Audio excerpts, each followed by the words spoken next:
Reaching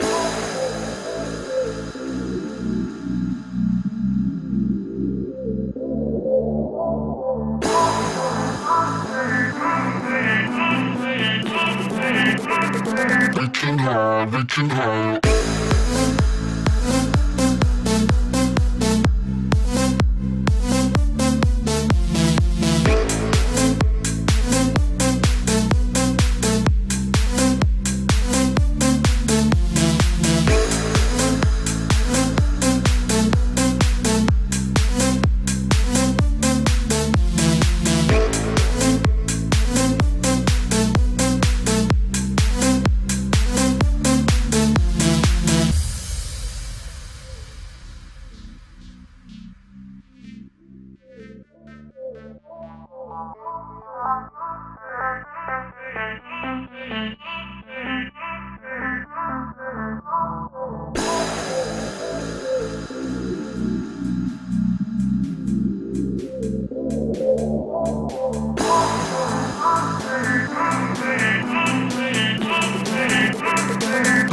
Reaching high.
London.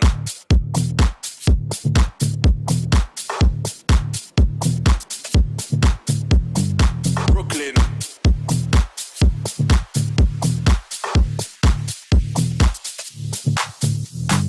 London.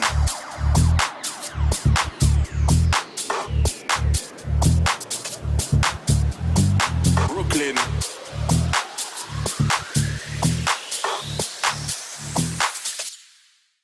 Atlanta.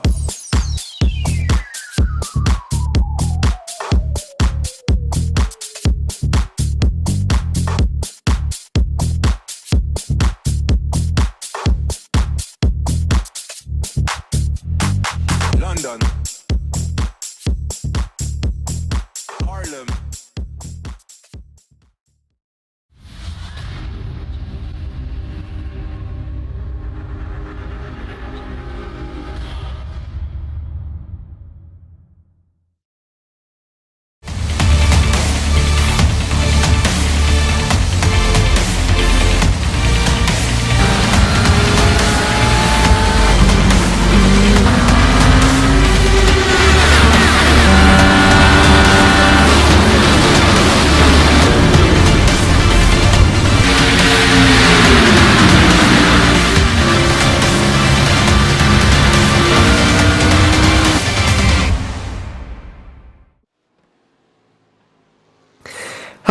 everybody, and welcome to the Race Anywhere World Series GT3 Championship. It's the EU version, and it's the penultimate round of this championship here now. We've come to the bumps of Sebring, this famous circuit in Florida, of course, famous for the fact it's never been resurfaced before, making it such a challenge for all of these drivers in the second last race of this series.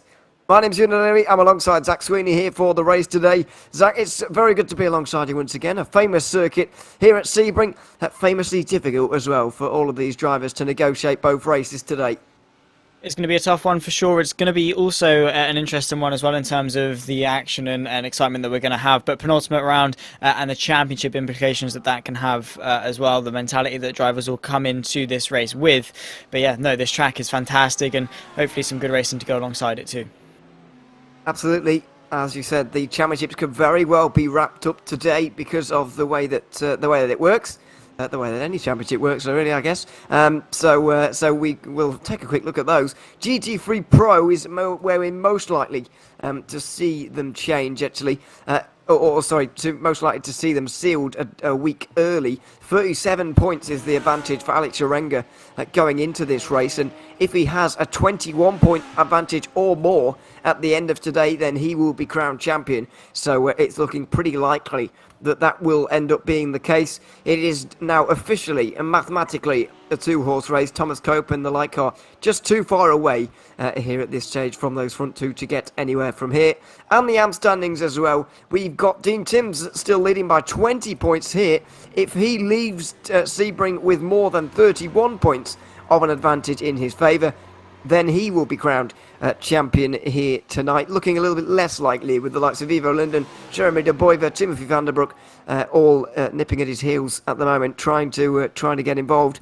Van der Broek does need to gain a few points really, but Linden and De Boyver are certainly very, very close indeed, and it's going to be interesting to see just how close they can end up by the end of today, and whether we will still have championships to fight for in 1 week's time at Daytona, which is going to serve as a great venue for the finale to this championship. But we've already had qualifying. It's been Albin Kjellberg who's taken the pole here in the pro standings, and we'll show you all those grid positions here in a couple of moments' time.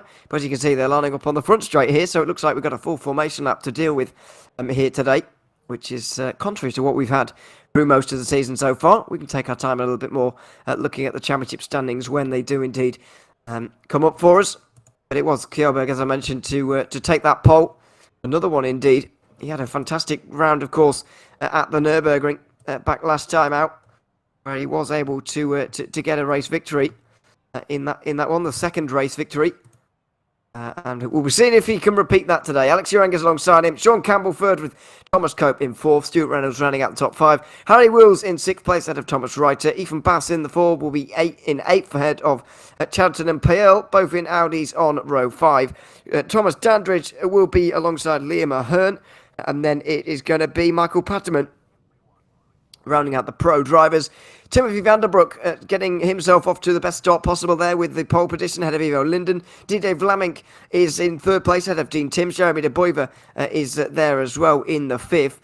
And that is very good news for all 5 of those, because all 4 championship contenders are inside the top 5. Werner Essie is in 6th place ahead of Ashraf El Haddad. Then we've got Simon Dodd, Navarro De Boyver and Timo McKeown rounding out the top 10. David Camano will be ahead of John Williams in that 12th position. Got Thomas Pugh as well with Jarmo Sasta Moinen and Kurt Hau Jensen all here as well. Jorge Ferrer is there with Dominic Goodso, Dirk Bouch, James Slates, also Jasper Sharks, Vitor Bras, Gus Franken, Victor Chamorro, they're all there towards the back of the field. I have to say, it's a very, very large grid indeed, actually. 36 cars around a circuit that is not particularly wide, so funneling down towards turn number 1 is going to be difficult indeed for everybody.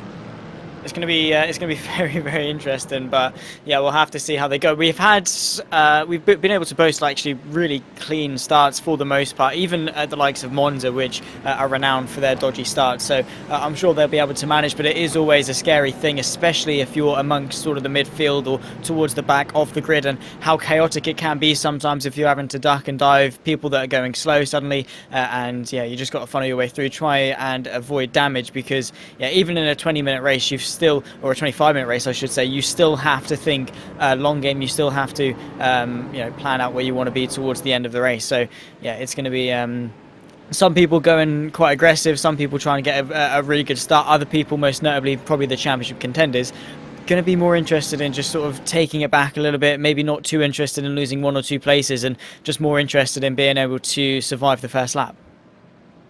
Well, that will be the aim for everybody, but certainly those guys involved in the championship fight will want to. Hopefully it's not settled by, indeed, incidents that happen in the opening moments. As I mentioned there in the grid, it's great to see that all 5 championship contenders in AM are in the top 5. All 4 are in the top 5 in the AM category. That's Van der Broek, Linden, Timms and De Boyver all up there.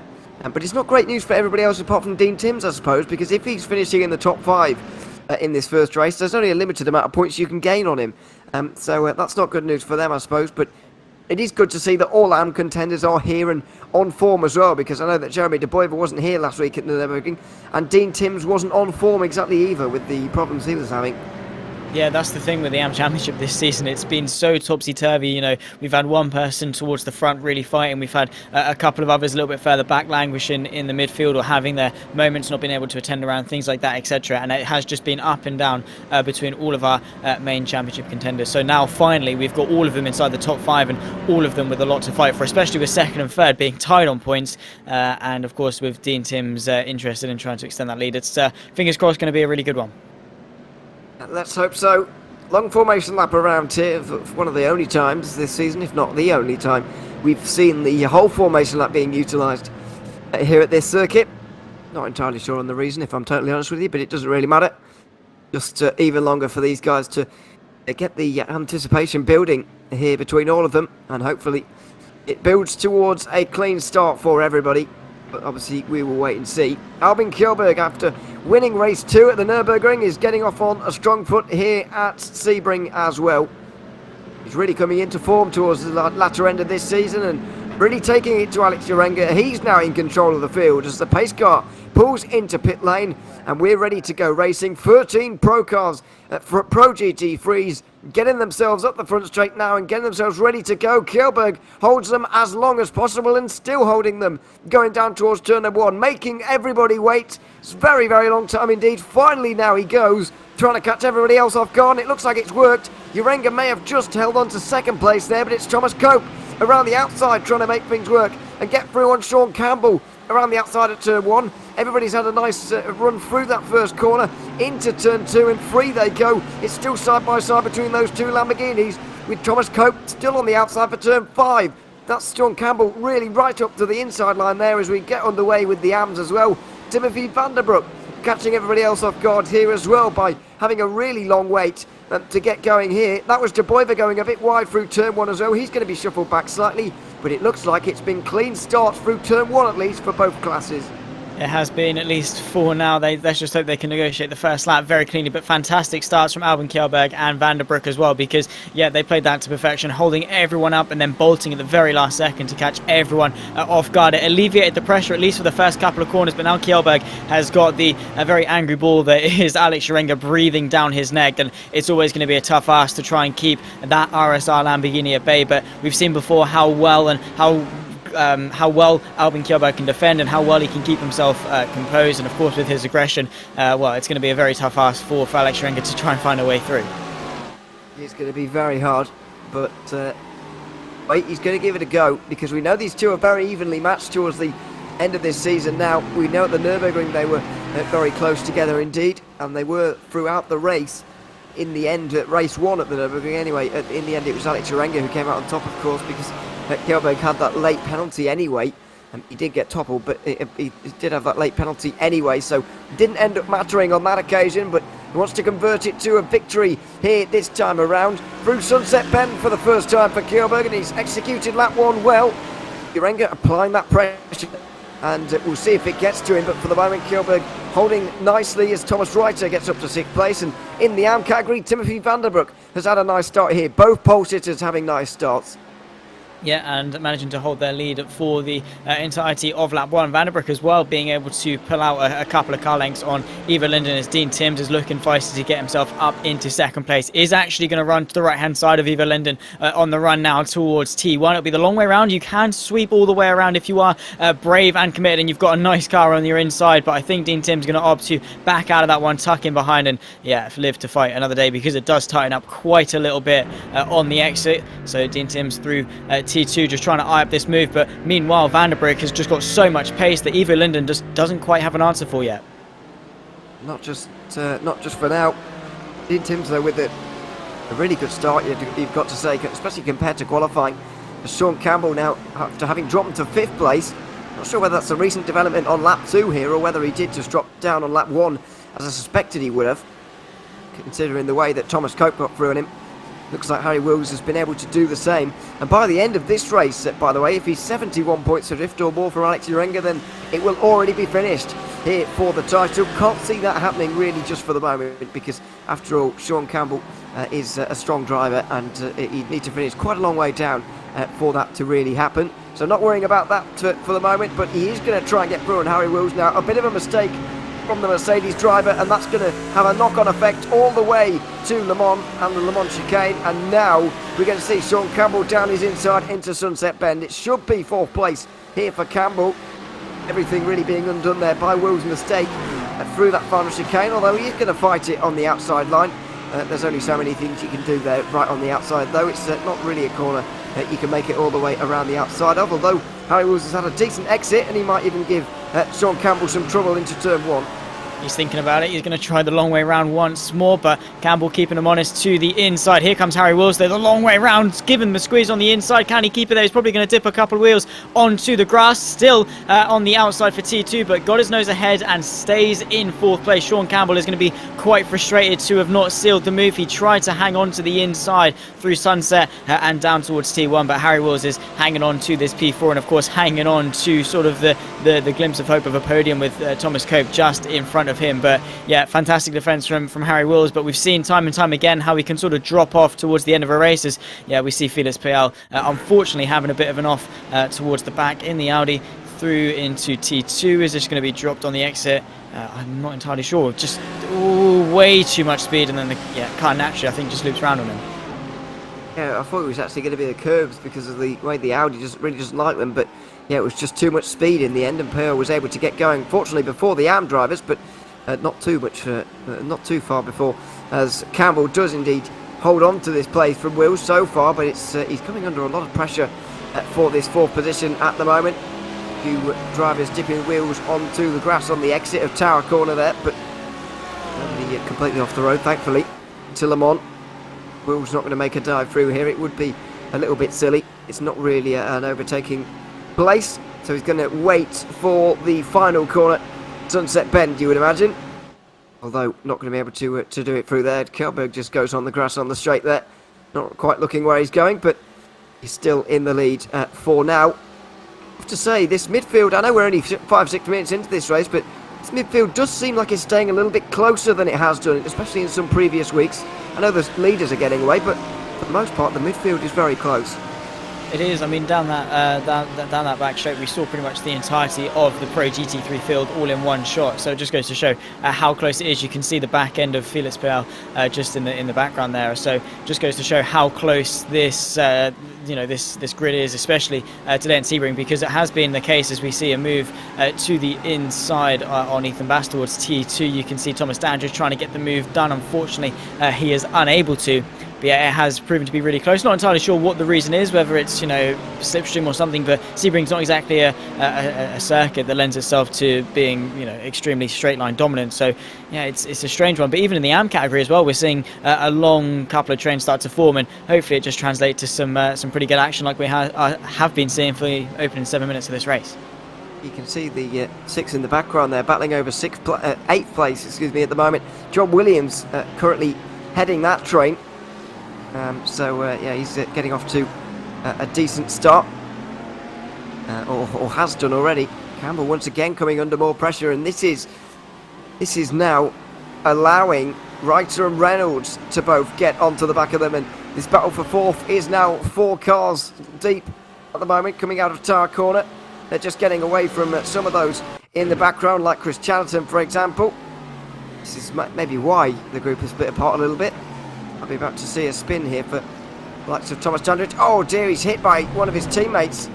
And luckily he's able to hang on to it as he keeps it out the wall. So very well collected, actually.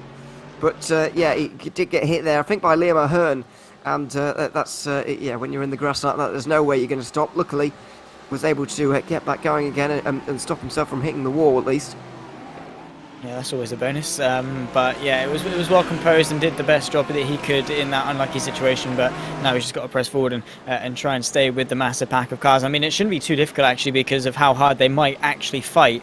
He might be able to close the gap back up, but we will have to wait and see. Albin Kjellberg still leads the way then from Alex Scherenga, running a little bit wide off the exit of T1. It's little mistakes like that that keep Alex Scherenga in contention, and he is just piling on the pressure. Not quite close enough really to go for a move, but Alex Scherenga just happy to sit there in second place. He knows sort of how dominant his stance is in the championship at the moment. No need really to be fighting so hard for yet another win, but he's always going to be eager to add one to his tally. He'll just sit there and wait maybe to see if anything comes about. A bit of a fight a little bit further back between Thomas Reiter and Stuart Reynolds. You can see to the inside goes the Lamborghini and is going to try and get that move done, but we just catch it in the background of shot. Just goes to show how close the midfield is, but also this fight for P1. And at least for now, I think Albin Kjellberg is keeping himself nice and poised and just hitting his marks.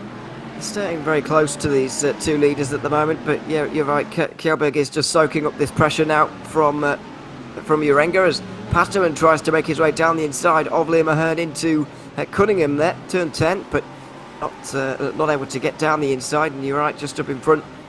Pasterman's teammate was just Thomas Reiter was going side by side. This is David Camardo out of turn 5, has been off somewhere, and it looks like he's been in the wall somewhere as well, actually. There's a number of drivers head their way down his inside, and in trying to get up everyone's way, he's just gone onto the grass and span around. It's a very, very big Anfield, so he's going to be waiting quite a long time, but that looked like a fairly damaged car that had possibly been in the wall or been into contact with another car, maybe in the AM category. It didn't look in the the best of condition, and yeah, it's an awkward one for him because he just wants to get out of everyone's way and not cause any trouble, but also try and limp it back. And yeah, it's never fun to drive with an overly damaged car, so that is really unfortunate. But he still has got the reverse grid race left to go after this one, and that is always where sort of if you've had a poor showing in race 1, you can try and make amends for it in race 2, and usually where the majority of the action sort of portrays itself, as we have seen pretty much throughout the season. We've had some really good race 1s, but equally some even better race 2s, which is always to be expected. What's interesting, actually, I think we're actually going to take a look. This is James Slates through this very complex section into what I believe to be the one, and then of course down the back straight. That Porsche, this apparently is his second crash of this race so far. And that's an unfortunate one because it was just a silly mistake, taking too much speed in, and then of course the Porsche just didn't really want to cooperate, and of course this is his second one, so into the same sequence of corners as well, so he's not exactly learned from his mistakes either. This is James Slates, who's had to go back to pit lane as a result of this, I think. I know he hasn't, so he's just had to reverse out the way and get going again, but thankfully that's all fine for him. So those are the two that he's had so far in the race. Unfortunate for him, really. As Werner S is making his way up the field right now, Ivo Linden has just been dispatched very recently. That puts Werner S up into third place as things stand, behind Van der Broek and Dean Timms. Jeremy de Boyver at the moment is just behind Linden in that 5th place. So all of the AM contenders staying very, very close indeed, and staying very much up towards the top 5 at the moment. But we're about to complete lap 6 here in this race. Kjellberg still leads. We are not quite at half distance though, expecting 13 laps probably in this race here today. In the first race anyway, expecting roughly 13 laps, and so we're roughly halfway, and nearly there with regards to halfway. And Kjellberg still holds on to the lead. As here's Ivo Linden, after having lost that 3rd place to Werner S, now he's going to be looking over his shoulder at Jeremy de Boyver. But just look at the gap behind these 5 at the moment. All the championship contenders have a big distance between them and those outside the top 5, which is great news because they won't lose out on too many points. They're all staying very close. Good for them, of course. Not so good really for Dean Timms, who won is in second place, so can't gain the points over every single one of his championship contenders. And of course, as you say, with them being so close on position-wise, it's not the greatest thing. It's one of the only times, as I say, as we were going to the flag, that it's one of the only times that we've seen our main championship contenders towards the sharp end so close together. And yeah, they're all just trying to be consistent. Of course, they've got the sort of the headache that is R.A.W.S in between them. Eva Linden is going to try and get towards his championship contender. Stuart Reynolds on the back, I believe, still of Thomas Reiter, or at least he was in this instance, into T2. And again, it's just the case of the rear end looping around. People getting a bit too eager, maybe going into corners, taking a bit too much speed than they might, than the car might be able to, and just small little silly mistakes like that are really, proven to be difficult today. It is a very tricky circuit. The bumps around here make life incredibly hard. And so it's very easy to make a mistake, as we've seen already, as Alex Urenga is just trying to apply the pressure to Albin Kjellberg, and it might have just worked. It might have just cracked Albin Kjellberg, who goes off at the Le Mans chicane on the exit, and now Urenga is going to go through with almost not having to have done anything there. Urenga has got to the lead. Kjellberg has let that go, and this is what happens when you apply that amount of pressure, when you stay that close behind for so many laps. Eventually you're going to get a mistake, and that's exactly what Urenga was hoping for. That's exactly what he's got. He is up to first. It was just a simple running wide, really, from Kjellberg, and he's lost the lead as a result. Smaller mistakes like that can really come back to bite you, and unfortunately for Albin Kjellberg, that has been what's bitten. But he's coming back now. Alex Urenga already on the pressure. There's Thomas Cope having a bit of a spin towards the backside, but Albin Kjellberg to the left hand side of Urenga. Has he been able to consolidate that move to the outside? No is the answer to that one, but yeah, it's really all kicking off in the span of a couple of seconds. Thomas Cope had an off on the exit of T1, but still Albin Kjellberg, he's made the mistake, but he is still applying the pressure to Alex Urenga, which is all he can hope for as he bids to get himself back into the race lead. I wonder if there was contact there with Sean Campbell, who made his way through on Thomas Cope there just towards the end of the previous lap. But the two were still very close together, and there may well have been that contact between them. Certainly wasn't between Urenga and Kjellberg. It was a nice move in the end from the championship leader to get that lead, and he's once again extending his championship lead to an almost unassailable margin here at this point. Cameron is a very good race too, with Urenga really falling off the pace to overtone this from here. So yeah, let's see. But yeah, the top three are very much getting away from the rest. It's a real shame for Thomas Cope, I've got to say, who's down in 8th place now, and I would have thought as well, with the contact that he made with the wall, that there may have been damage to that car. It doesn't look too obvious, but you just see the left headlight there not quite looking quite right on that Lamborghini at the moment. No, not really. Is the simple answer to that one. It's not great, but hopefully for him it's not hampering his performance too much. Just some light bodywork damage and hasn't affected the suspension or anything like that of the car. He's still in this train of Ethan Bass and of course Chris Chatterton just in front of him, so he's going to try and recover from it, and then of course with the pace that he showed could actually have a really good race too. Back to the fight at the front. Albin Kjellberg on the back of Alex Urenga, still putting the pressure on. You can see pulling slightly to the left hand side as Urenga feels the pressure and feels the need to defend. Is Kjellberg going to get the run towards T2? He's got a good run through turn 1, just not quite close enough. You can see forced to back out there, but still running very, very close. These two couldn't be closer matched, really. They have been down each other's throats for this entire race, but the difference is that Alex Urenga, at least for the most part this season, hasn't made those crucial mistakes under pressure. He seems more composed and poised in battles like these than Albin Kjellberg does, and as we said, those small mistakes like that can really be the one that makes the difference. Oh dear, oh goodness, that was so late on the brakes from Kjellberg there, and he went straight into the back of Alex Urenga, and he's lost a bit of time as a result. That will allow Sean Campbell into it, and maybe that will allow Urenga to get away for good now in this race, but it's hard to tell. Kjellberg is still very much with them at the Nürburgring. If you remember 1 week ago, he did slightly fall off the pace really towards the end of the first race. It's almost like the pace that he was running at with these RSR guys was a little bit over his limit. Eventually the mistake was going to come, and it did.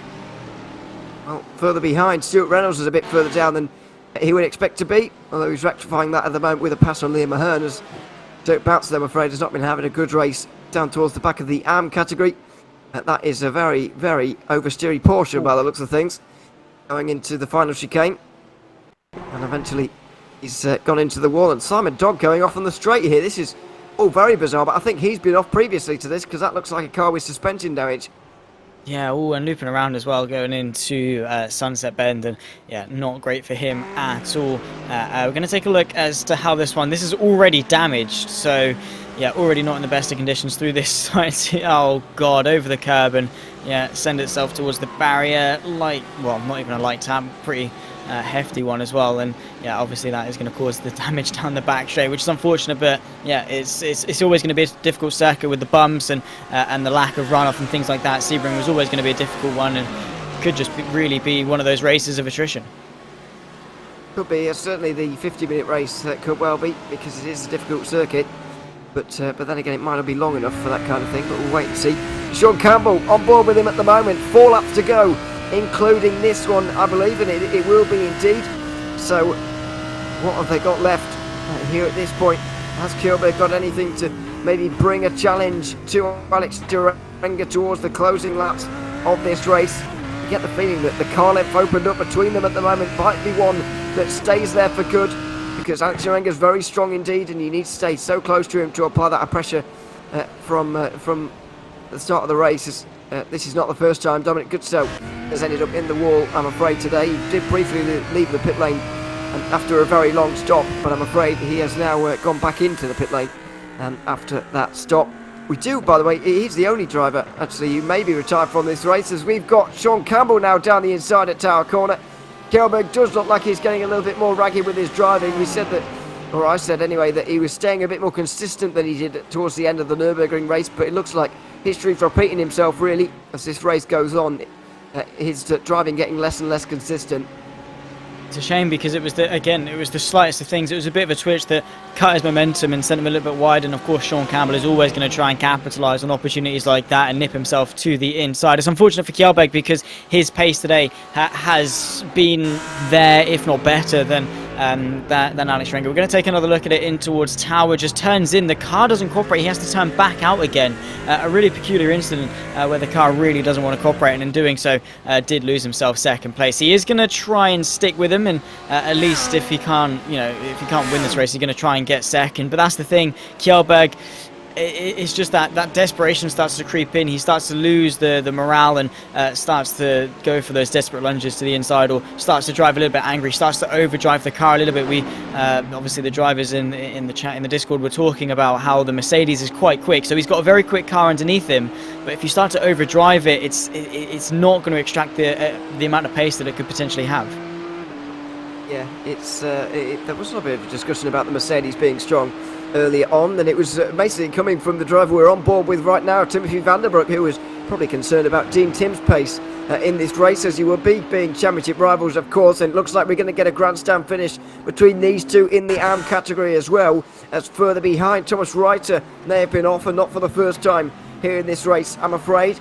Let's see as he goes down towards the hairpin. Just a bit of a spin there for him. Who was he behind? I think he was behind Harry Wills there, but no longer is he in that position.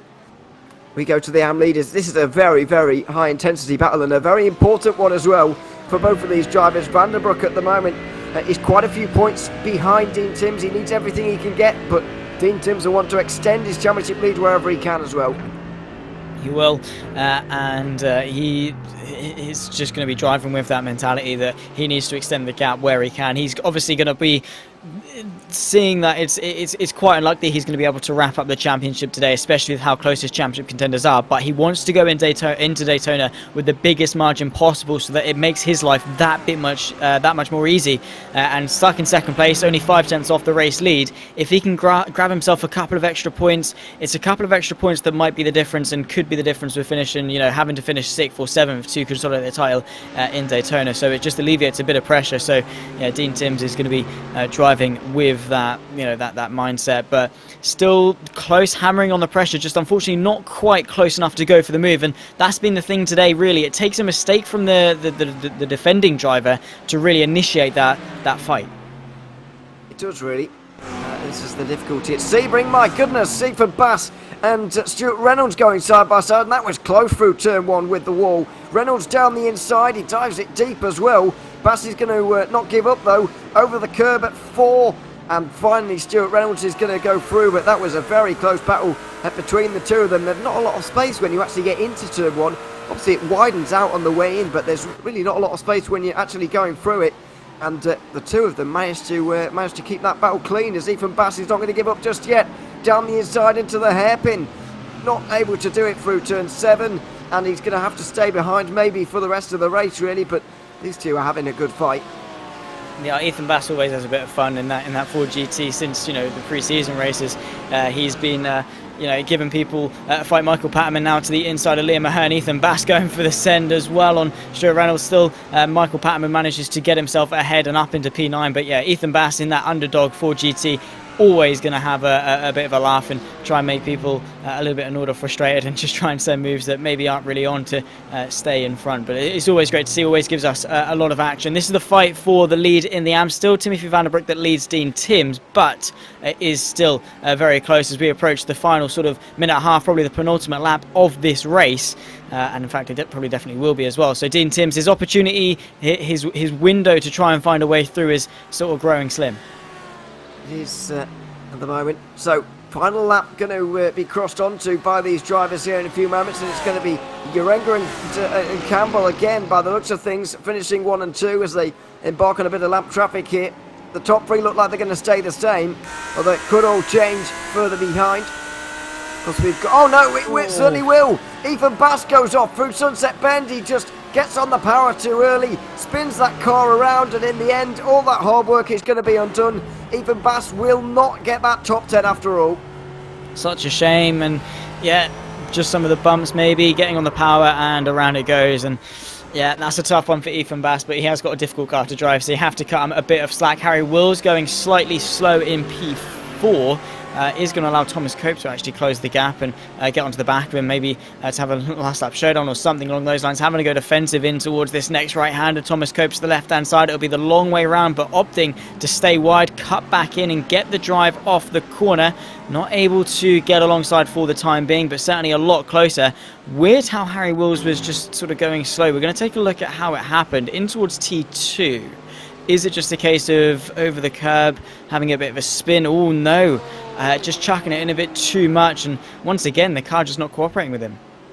Yeah, he did chuck it in quite viciously actually into turn 5, and it went around on him, so he's going to have to do a bit of defending to the line with Thomas Cope not far behind. Oh, they're all off the road there. Wills went a little bit off and Cope went even further. Chellerton will gain on the both of them as a result, but it looks like these guys are pretty secure in the places that they are in. However, further in front, Alex Urenga is certainly even more secure, where he is right now in the lead of this race once again. He continues to win here in this series. He's now gone 3 race ones in a row, winning here in the GT3 Championship.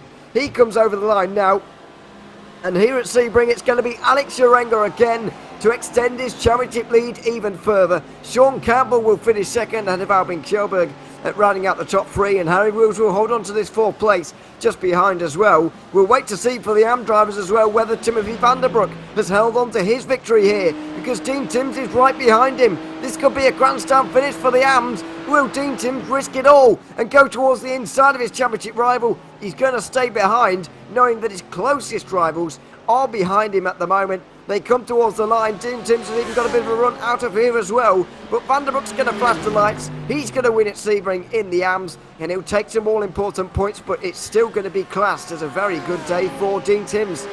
It is second place in race 1 is definitely not something to really be disappointed about. He's ahead of the main championship rivals as well, but the main thing stopping him going into Sunset Bend, definitely close enough to just pull to the right hand side and send it, but he knew if it all went wrong, every bit of hard work that he had is all bit of argy-bargy as R.A.W.S tries to go around the outside of Sunset Bend on the final lap. Doesn't quite work for him, gets nudged wide and side by side between himself and Thomas Pugh on the run to the line. But again, the only thing stopping Tim's to the inside of Sunset Bend on that last lap was the mentality of, yeah, if I go for this and it goes wrong, I'm going to lose a lot more points. So he was just happy to consolidate second. But is it that, you know, the people can then be a little bit mean to him because they know that he has to back out of moves like that? Well, we'll see, really. It depends how aggressive he is making his way through the field in the reverse grid race, which is coming up a little bit later on, of course. So that will tell and reveal a lot more for us. Still waiting for the final drivers to come across the line, and then we will go through your results for this first race. And it's no surprise to see who has taken the victory here in Pro, especially because Alex Urenga has dominated this season, and he'll extend his championship lead a further 3 points here in this race, going from 37 to 40 points here in this race. Armin Kjellberg was third. Harry Wills and Thomas Cope round out the top 5, and Chris Chatterton just behind them. Stuart Reynolds was 7th ahead of Michael Patterman, who started last in that race. Liam O'Hearn and Thomas Dandridge round out the top 10, with Thomas Reiter, Ethan Bass and Felix Pearl all missing out. All the pro cars staying very close together, though, as we mentioned, throughout. Timothy Vanderbroek takes a narrow victory over Dean Timms in this one, ahead of Werner Ace, who got onto the podium. Ivo Linden and Jeremy De Boer finished within 10 seconds of the winner, but do lose points. John Williams fought his way from outside the top 10 into 6th. Kurt Hau Jensen did the same to 7th. DJ Blamik was 8th ahead of Timo McKeon and Ashraf El Haddad, the final driver, inside the top 10. Yarmo Shastamoinen was 11th ahead of Thomas Pugh. Richard Brass got pushed out on that last lap, actually, to finish 13th. Victor Tomorrow 14th ahead of Jorge Ferrer. Jasper Charks, Gus Franken and James Slates were the final cars to finish on the lead lap. Then there's a few more as well who didn't quite have such good races. David Camano also got to the end but was laps down. So was Navarro de Boiva. Simon got 5 laps down, as was Dirk Bouch. Dominic Goodsell won't even be able to benefit from the reverse grid, I'm afraid, because his race didn't go to plan at all. So that is it for the first race here at Sebring. We, of course, have the reverse grid race coming up very soon here at Sebring. Only 3 rounds to go, 3 races to go, I should say, now in the Race Anywhere World Series GT3 Championship for the EU version. We have got the 50-minute feature race coming up with a reverse grid on the other side of this break, so make sure you stay with us, and we'll be back in a few moments' time.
London.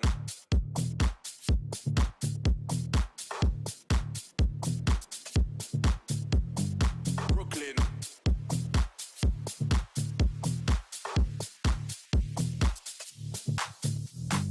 London.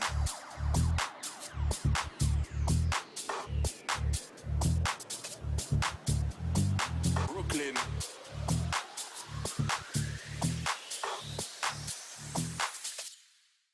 Atlanta.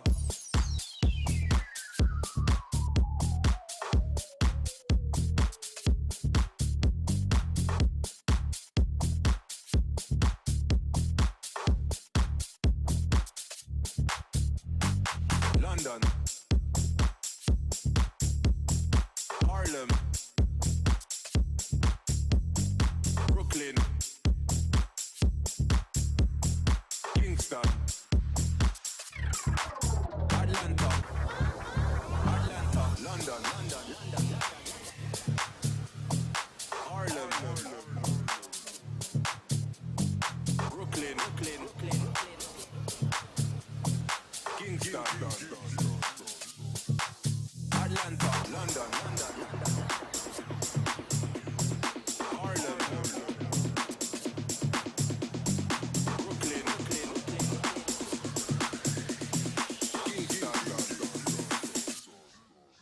Atlanta.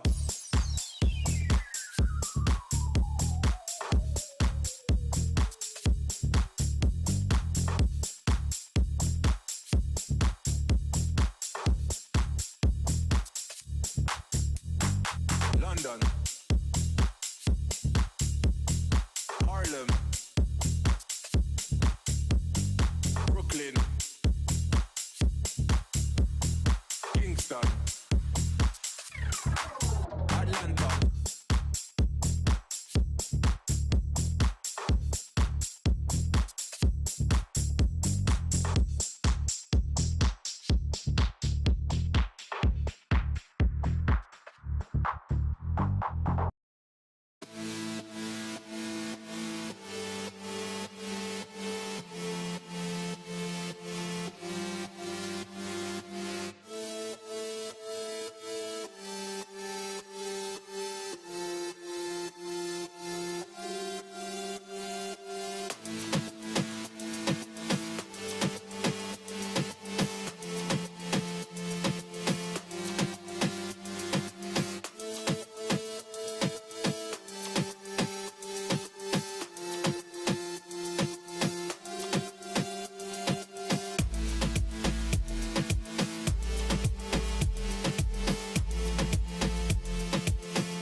Welcome back to the Race Anywhere World Series GT3 Championship. We're just 3 races from the end now, and we're really getting to the business end. Another 50-minute reverse grid race coming up after the excitement of the 25-minute race that we have just had.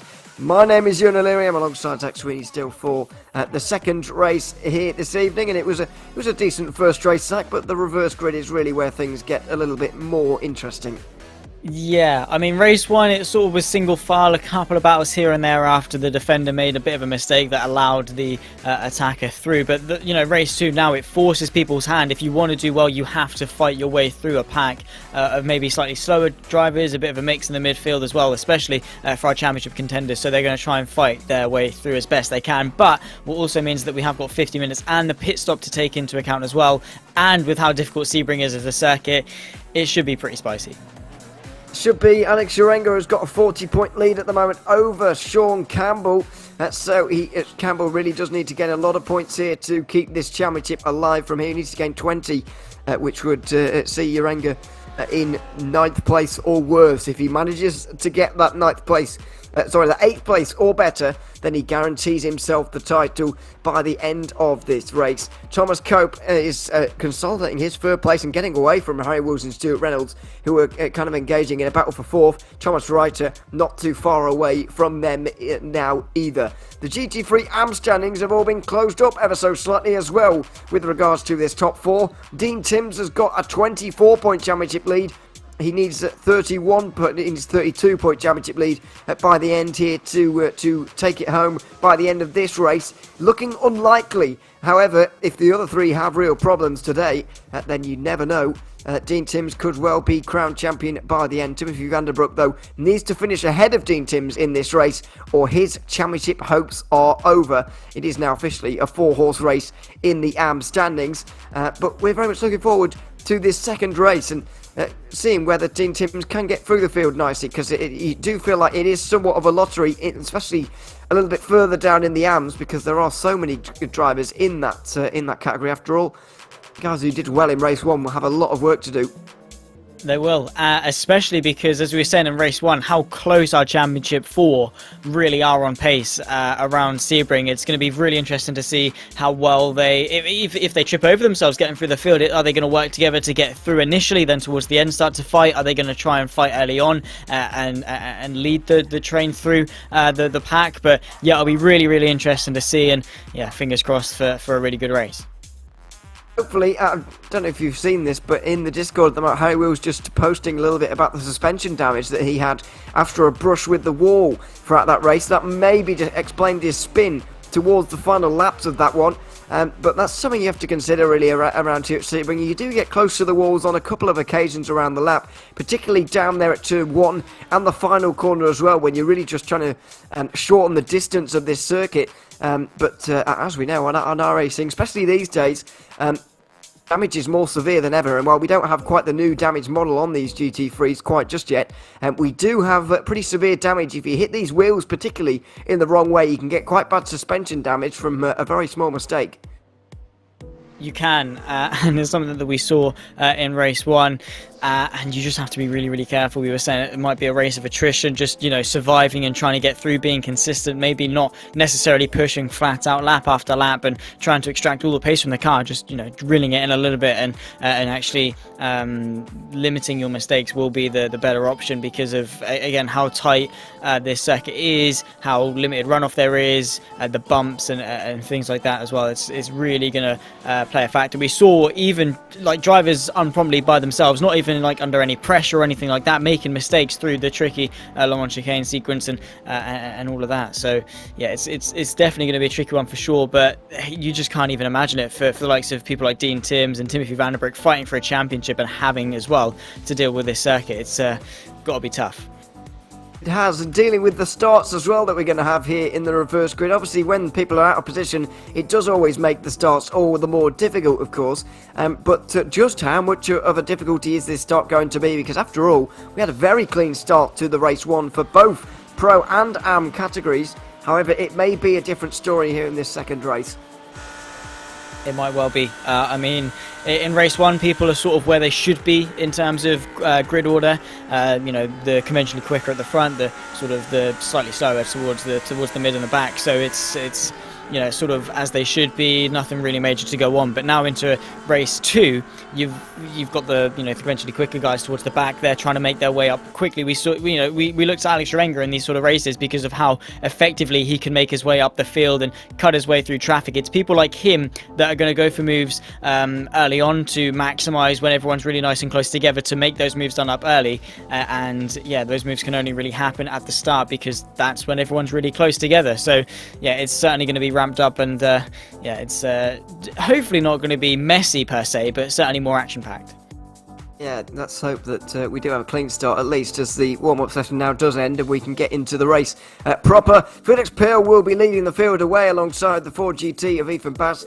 Thomas Reiter will be third ahead of Thomas Dandridge. Liam Ahern will be running at the top 5 with Michael Patterman alongside him. Stuart Reynolds will be 7th with Chris Chatterton. Thomas Cope and Harry Wills will be on the 5th row and rounding out the top 10. Alvin Kilberg, Sean Campbell and Alex R.A.W.S will have a lot of work to do from those final 3 places inside the pro field. The Amfield is even more turned upside down than what we've seen with the pros, really. I know they're both reverse grid, but it's all over the place in the AMs especially. Dirk Bartz will be leading them away ahead of Simon Dodd, who'll be one to watch from there. Always seems to have poor race 1 and then a good race 2. We'll see if that continues with Navarro de Boiver and David Camano just behind him.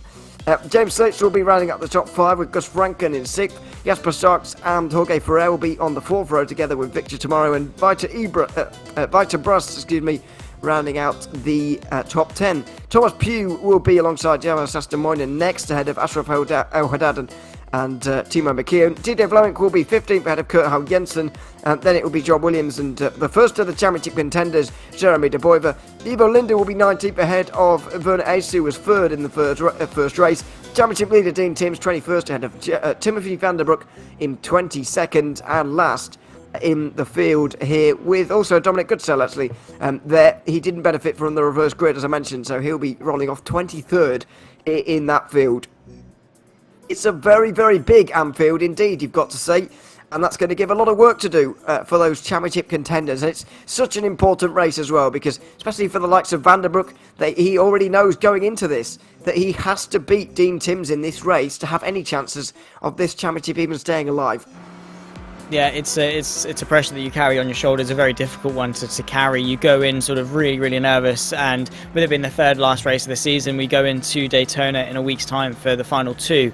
Yeah, it's really, you know, starting to ramp up now. Everything's sort of been building up to this all season long. Now it's sort of for, you know, Timothy Vanderbroek. He's got a difficult job now, and he might be starting to look back in hindsight and thinking, oh, could have scored more points here, could have scored more points there, and sort of regretting not because of the situation he's now in and the task that he's got to do in order to keep this championship alive. But the best way to do it is in races like these, in race 2, where it's so unpredictable, can be so chaotic, and you don't know what carnage your championship rivals can get into, because we've seen pretty much has been the theme in the AMs. You know, we see one driver do really, really well in race 1, then sort of fall back in race 2, get into a bit of a scrap, bit of contact, like we saw maybe with Dean Timms last time out at the Nürburgring. So anything can happen. So Timothy Vanderbroek is going to be going into this one trying to hold out all hope he can.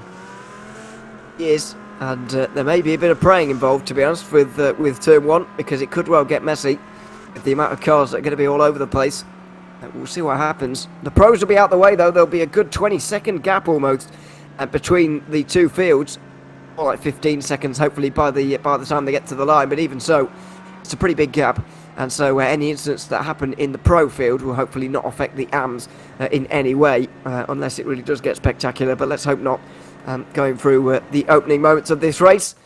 Interesting to see in pro whether we're going to see any different winners finally here, really, because we haven't seen very many different winners so far throughout the season. The fact that Kilberg and Campbell and R.A.W.S are all at the back together maybe will help, but even so, we've seen so many times this season, they are so good at getting through the field, it seems unlikely that we're going to see a different race winner. Who knows? We're very much open to be surprised if anyone is interested, but yeah, fingers crossed we can see some action. Maybe, like I was saying before we got going, we've got the quicker guys right at the back, and they might be able to trip themselves up just a little bit. But it has been time and time again where, you know, one of the quicker guys have had an off in race 1, they're right at the front for race 2, which yeah, just is going to make their job a lot easier. But who knows? We've got 50 minutes on the clock and a lot of action, especially with this circuit as well. We'll just see how it goes. Well, can see Campbell and R.A.W.S hanging off the back a little bit to try and get a bit of a run on the field, actually. Not sure how allowed that is, but Anyway, we'll see if they indeed maintain that gap. Look at the gap they've got at the moment.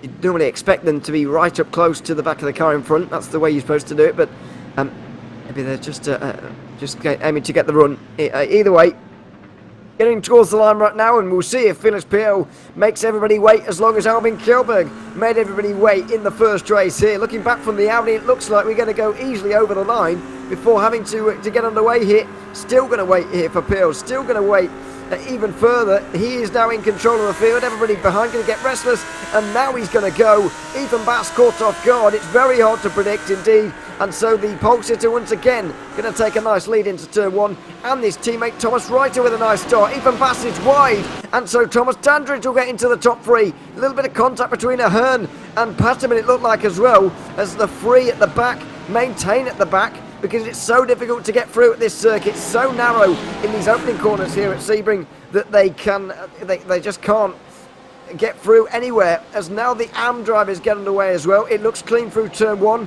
Let's hope that into turn three it remains that way as well, but Bounce has converted nicely in that start. Here is still really good starts for our pole sitters as we talk to Thomas Cope getting past Stuart Reynolds, and still side by side Albin Kjellberg trying to cut his way through the field. You can see Alex Urenga trying to force the gap open. Harry Wills sort of stuck and might be just pried open by everyone else, but Albin Kjellberg managed to get that move done. Here comes Urenga trying to dive it on the pair of them. Not quite going to work for him. Harry Wills able to then stick around the outside of a boxed in Lamborghini. Still going to fight him side by side, but Alex Urenga does not want to let that pink Mercedes out of his sight, so he's going to fight Harry Wills to the death of it. Wills, though, is not giving it up easy. Still round the outside as we see Campbell run a little bit wide as well. And at least for now, Urenga has sort of been stuck in traffic. He is a little bit, but this is the problem with this circuit, really. It's difficult to get through, especially compared to some of the others. Then again, we saw at the likes of Brands Hatch and Donington and so on that they were able to get through really quite quickly, and really compared to how narrow those circuits are as well. So maybe it's not making too much of a difference at all. In AM, though, these guys are certainly down the back of the field. De Boiver is the furthest most up the field of those in the championship contention, and only 17th at the moment, as we've got R.A.W.S off the road here already. It looks like he's got damage in this race, and so is Jasper Sharks. Oh, engine blown there. There's been huge contact here, I think possibly between those two, and it may have involved some up the front as well, unless Simon Dobb was just able to make this of his own accord, which he may well have done, down the inside into Sunset Bend, and he now gets into the lead. So the first sector was quite clean for the AMs, but afterwards it got a little bit chaotic further behind. Just a little bit. Thomas Dandridge running a little bit wide. Here comes Ethan Bass under pressure from Michael Patterman into this next first sector. You can see now Liam Ahern trying to get involved to the outside of the Audi. He's going to try and make that one stick. Can't quite get the drive off the corner. You can just see the massive train of cars that are all queuing behind this Ford GT as they run through now down this bit of a straight line. Is Ethan Bass going to go defensive? No, he's not. Michael Patterman now pulling to the right hand side. Thomas Cope as well as they run. Noah Zarg 2 by 2, 3 rows deep. Oh, Kjellberg's been tagged round. Has that been able to stick? Oh my god, it's a lot of carnage a little bit further back. Chris Chatterton involved as well, and Albin Kjellberg beached at the back of the grid. He is indeed now. He was making great progress, and the best progress anyway of the top three from race one, but it's all been undone here, and Chatterton barely able to get going before the AMs hit, and he's going to have a lot of work to do now in this race. Dear me, it's going to be such a long road back for him from here, but yeah, very chaotic down at the hairpin. It was all going on. It was 2 by 2 between Bass and Patterman. Cope and Ahern were going side by side, and so Chatterton thought he wanted to go down the inside as well of Kjellberg, and so he did, but it turned out disastrously for everybody in the end. I think it was actually Stuart Reynolds who ended up down the inside of Kjellberg, him, not Chris Chatterton, who was just an innocent bystander. You could see Reynolds down the inside. Kjellberg tried to shut the door, but I'm afraid it was too late for shutting the door, and unfortunately, he was the one who felt the effects, as did Chris Chatterton in the end. Yeah, everyone else seemed to get away well, and it wasn't actually Chris Chatterton got tagged round a second time, I think, by Stuart Reynolds, but seems to be fairly comfortable as Thomas Dandridge gets himself up into second place ahead of Felix Payel, but on this run, towards T1. Is he going to be under pressure? Has to go defensive. Payal going to pull to the long way around, not quite able to make that one stick on this occasion. Might go for the switchback of Dreams, though, on the run towards T2. Simon Dodd, though, leads the way in the AMs as Dirk Bouts and David Kamano running side by side off the exit of Sunset Bend. They're going to run two abreast as they head towards T1. Jeremy De Boiver making really good progress. Was that Namara De Boiver? Yeah, is indeed in fourth place and is going to try and pick his way through this one. Dirk Bouts holds strong on the inside. Kamano has got no answer to that and has to tuck in behind. But Dirk Bouts really defending this second place well, and that's going to be to the absolute delight of Simon Dodd as, yeah, Kamano is getting desperate. This is what happened for Simon Dodd recently as well in one of these race twos. It was indeed last week, I thought it was, at the Nürburgring. He got into the lead. There was a big battle for second, and in the end he could never be caught. So maybe history is repeating itself as Michael Patterman tries to get down the inside of Thomas Cope, who has made good progress early on in this race to get up inside the top five already, ahead of the likes of Urenga, Kjellberg, Campbell, and those guys in the background of this shot here. So it is good progress so far for Thomas Cope, but whether it will hold or not remains to be seen, because there are nearly 3/4 of an hour to go here in this one at the moment. But Patterman has just been displaced from that top five, and Liam Ahern will try and go through as well. But in the end, Urenga has made decent progress. We didn't see him go through the field very much at all in the first lap of this one, but since then he has made steady progress. He has indeed, and R.A.W.S getting it a little bit wrong off the exit of that corner there, running onto the grass just a bit. But yeah, Alex Urenga, not the progress that we typically see from him, but once it starts to pick up, it's like a snowball, and he just keeps on rolling as we now see Michael Patterman under pressure from Liam Ahern in towards Sunset Bend. Alex Urenga just trying to pick his way through, bit of contact now. Patterman has the Lamborghini of Urenga to his inside. Has Urenga got the drive off of Sunset in order to get his way convincingly alongside towards T1? No, he hasn't, as Patterman, with the long way around, the momentum with that, has managed to hang on towards T1. No sends between anyone. In fact, Patterman is going to stay to the left and try and go for a desperate lunge on Liam Ahern to stay inside the top six. Not quite going to work for him, and that could open the door for Alex Urenga to send a move towards T2. You can see the Lamborghini is brave, but he's clever and thinks better of that one. Not able to go down the inside really at turn 3, as Ethan Bass now is going to be under pressure, and you get the feeling this is going to be the story of his race a little bit. Ran a little bit wide through turn 5, and now Thomas Cope is going to be able to make his way through. I think Bass just eased off there and let him have that into the hairpin. He did indeed, and he'll now have a lot of defending to do with Urenga down the inside of Patterman. That looks like a nice move from him, and it looks like he's gotten through fairly easily there as well. When you see the championship leader Urenga just coming through and getting through the field as quickly as he is right now, and making the moves that he is, you almost feel as one of the lower contenders that you want to get out of his way, because he is coming through no matter what. And nearly 10 minutes into this race, he's nearly inside the top 5 already, and he's inside that top 8, of course, that he needs to secure the championship here at this race.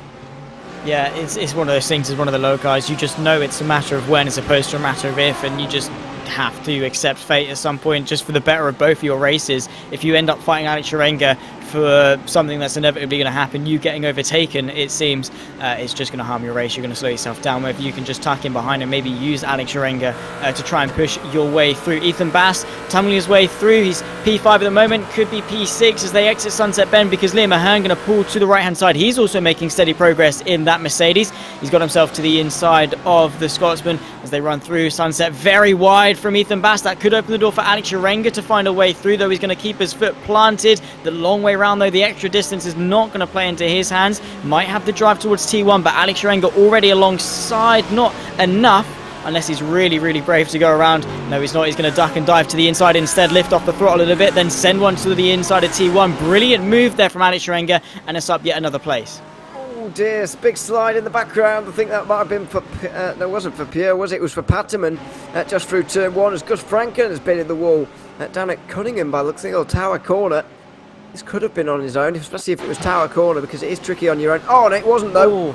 He got hit by one of the BMWs, and he did hit the wall hard as well. Not sure which BMW that was. I think Kamano, though I couldn't be sure.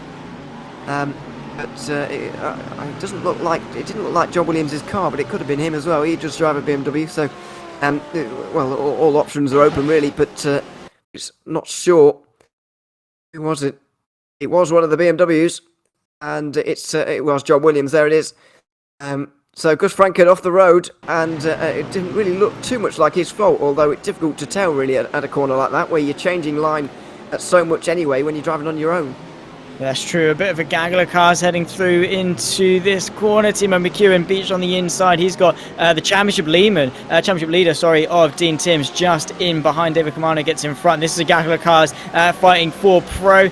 As you can see, Ethan Bass trying to hang on to Harry Will, Sean Campbell in the mix. Ethan Bass back to the inside of the next right-hander as they fight their way through, not able to keep his nose in unless it's to the final part as they head down the back straight. I think Harry Will's been able to get ahead, and because of that compromised run, now Sean Campbell wants to barrel his way to the inside. Same too with Stuart Reynolds in that other Lamborghini. Is Sean Campbell under even more pressure? Are they going to run three abreast as Reynolds tries to fit his nose into the middle? Ethan Bass once more going to go the long way around, but it's never going to end well for him. There's Albin Kjellberg making some steady progress, already back onto the back with Sean Campbell. Oh, Ethan Bass way too wide. That's going to invite everyone through, and his chances of being the Melbourne chicane, I think, are pretty much over. Yeah, he found himself in the wall completely, but was able to avoid that at least. It was unfortunate for Bass, who now drops to the very back of that group, as this group for second in AM is really made up of drivers who you would not expect to be there on a regular day, you've got to say. At the moment, the championship contenders are a long, long way down. Dean Timms is now the first of them. I think he's got through on Jeremy De Boyver, and so has Timothy Vanderbroek, actually. Ivo Linden has not had a good start to this race. He's clearly been in an incident at some point, because he has dropped a few seconds off of his main rivals, and that is not good news at all. Dean Timms very just could get that championship 2 races early. Although he's got to negotiate this kind of thing first. He's not even inside the top 10 yet, which just shows how much more difficult it is as an AM driver to actually get yourself through these reverse grid races. The AM category is very, very close on pace, and Dean Timms is struggling. Same too with Timothy Vanderbroek, who is unable to make much progress, but they are biding their time. They have still got 40 minutes left in this race to make these moves, as Dean Timms very late on the brakes into this next right-hander and trying to get the drive off the corner a bit sideways there for Jarmo Sastamoni. That could invite Vanderbroek through. In fact, it is, as he gets a run to the inside and is going to try and get himself up into 12th place, and indeed does. Fight for P6. Liam Ahan has Harry Wills and Sean Campbell, and also I believe Albin Kjellberg for company, and is heading yet another train. And that is the theme really, because of how difficult it is to overtake. As soon as one driver starts to defend, everyone just piles up behind them. Yeah, it's just the way the racing has gone at this circuit, really. We've seen it time and time again, and we're seeing it really in this race now. Everybody braking really late. That was Wills and Campbell a lot later on the brakes than Liam Ahern was into Sunset Bend, and it's allowed Harry Wills to have a look around the outside of the whole corner. Would be impressive if he can pull that one off, and it looks like he may well do with the inside line into turn 1. He dives straight for the apex. Liam Ahern is not going to be able to hold on to 6th place for much longer. Sean Campbell might try and get himself down the inside as well here. Has he managed it? Inside line at turn 3, and it will be a nice pass. That is the problem as well, I guess, with these trains. When you're at the head of them, if one car goes through, then all of a sudden you could see the whole group going through. Yeah, I always use the analogy of kart racing, and how it's always bumper to bumper between pretty much the whole field. As now Alex Sharenga looks to the inside of Felix Payel under braking, gets the job done up into 4th place, and now has his eyes set on Thomas Cope and Thomas Dandridge for the podium places. But yeah, no, it's the same with karting. As soon as a gap is forced open, everyone's going to try and fill it as best they can, which is always usually the case. Thomas Cope taking a look at how he got up into P3, and then of course inevitably ruined the run for Felix Payel, which then led to Alex Sharenga finding a way through. And again, it's that thing of loss of momentum, and as soon as that happens, people will certainly capitalise on it. There's a lot of battling going on here with John Williams now on the defensive on this occasion. That's Navarro de Boiva on his outside. Didier Vlaminck in the background as well as Timo McKeown, I think, who's about to make his way through. He does indeed. Going backwards even further, Navarro de Boiva now, and Dean Timms is on the back of de Boiva. He's left the rest of the championship contenders behind at this stage, and he now might be able to get inside the top 10. Round the outside, it's difficult for him to do that. He won't be able to, but he'll be very pleased with the opening 15 minutes of this race, because he has left most of his rivals behind. He has, and that is the important thing, is that it doesn't matter where he finishes, as long as relative to everyone else, it's pretty decent, and that's all he's going to be focused on. He knows that no one else is a threat to him apart from those three, and yeah, it's that thing of knowing who to fight and when. Having a look at Timothy Vandenbroek, who has been into the pit lane, and is towards the back of this field. That can't be a scheduled stop this early on. It might be, but it's not often we see him this early. We almost haven't seen this ever, and I'm a bit surprised we haven't, but it was only an 11-second stop, which just suggests that maybe that was a scheduled pit stop there from Timothy Vandenbroek to get himself out the traffic, as Dirk Boutz, who was leading this race earlier on, has now gone off the road and is down in 18th position. This Le Mans chicane has been very difficult for everybody, and it's no different here. It's turning in a bit too viciously and getting things wrong through that final corner of the little Le Mans section there. But yeah, I mean, really a strange one for Vandenbroek. I don't think there was any damage, didn't see any incidents. But if that is a strategic call, then it could be absolute genius, because we saw how much traffic everybody was finding themselves in. It was impossible for the drivers to really show their real pace in those trains. The almighty undercut. It seems that he's just going to pull in and put a bit of fuel in, but again, pitting this early, you don't really have much fuel to put in to get back to a full tank, and now he has got completely clear air, everyone else fighting in front of him, mistakes starting to happen and things like that, so it could be a stroke of genius from Vandenbroek to gain a lot of places. The fight for second place, Thomas Dandridge, Thomas Cope and Alex Urenga on a fight back from the back of the grid. Didn't get off to the best of starts in terms of progress, but has since really catapulted himself towards the sharp end, and Reiter is really starting to fly out in front. 2.9 seconds is the gap, so Alex Urenga needs to clear these guys quickly in order to then get after him. Looking to the right hand side, you can see Cope committing to the outside. That could be to his detriment though if he runs a little bit too wide, because now Alex Urenga has the shorter line, is going to open the gap on the inside, and that's going to allow Thomas Dandridge to be able to defend. Cope keeps him honest on the outside though. Has Alex Urenga got the run down the pit straight? Not quite, has to tuck in behind Thomas Cope. Now eyeing up a move to the left hand side of T1. Can he be brave enough on the brakes? He is. Alex Urenga going to try and follow him through. Dandridge going to keep his foot in on the outside. Might run out of racetrack. No, he doesn't, because Cope gives him a wide berth. Side by side on the run towards the braking zone of T3. Alex Urenga follows him through under brakes, and Dandridge, I think, is going to be completely mugged off here by the pair of the Lamborghinis. Looks like it. This is the problem with the trains and how close everything's running here at Sebring. When one car goes through, it ends up being a few. And on that occasion, Thomas Dandridge did lose out to both of the Lamborghinis, and it was not really a surprise either when it happened. We might be about to see the same thing for Harry Wills here, although Wills, Campbell and Kjellberg are more similarly matched in terms of pace than the three battling over second place were a few moments ago. Wills just on the defensive here. It's not good news for Campbell. He needs to win this race really if he wants any chance of staying in the title fight. Alex Urenga needs to finish 9th or worse, and at the moment neither of those things look like happening. Campbell aggressive on that move with Harry Wills, and in the end it's ended up with the Mercedes going around.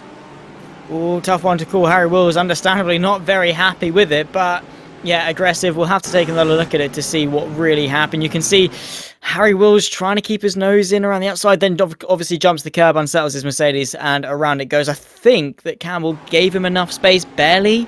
It was aggressive, but yeah, no, it was always going to be very tough to call indeed. This is Ethan Bass just a second ago through Sunset Bend. Never really is getting onto terms with this corner. It snaps once and then snaps twice. He tried to save it but couldn't quite. Fortunately for him though, he managed to keep it at the barrier. As we see now, Alex Urenga to the inside of Sunset Bend, and Thomas Cope running really, really wide. And that's Alex Urenga finally up into second place.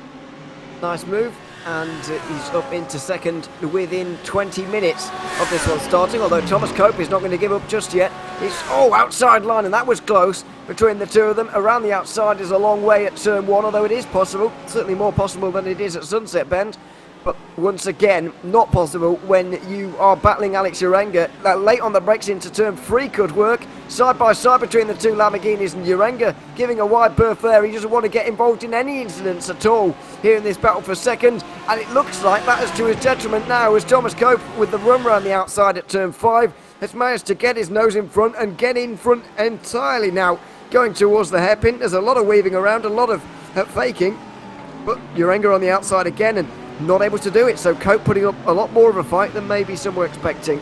Beautifully done from Thomas Cope as well, though. Aggressive but fair. He knows that Alex Renga's in an awkward position and doesn't really want to throw any positions away, so will usually back out of a fight. But now comes Alex Renga to the inside under brakes. Has he got this one stopped? Thomas Cope going to go all the way around the outside. We saw Harry Will spin on that curb. Thomas Cope has the room to be able to avoid it. Stays in front for now. This is bringing Thomas Dandridge back into the mix, and soon maybe Felix Pial, Sean Campbell, that train of cars in behind. If they continue to fight like this, we could see a much bigger fight if Alex Renga can't get through and then consolidate that move. But I don't think Thomas Cope is going to let him get away with it easy. This is how Alex Renga got through last lap. Stay close through the Le Mans chicane and then stay close down that back straight towards Sunset. It's a hop, skip and a jump through. You have to get the momentum off this final bit. Get the drive off the corner. He seems close with Slipstream. Has he got to run in towards the final corner?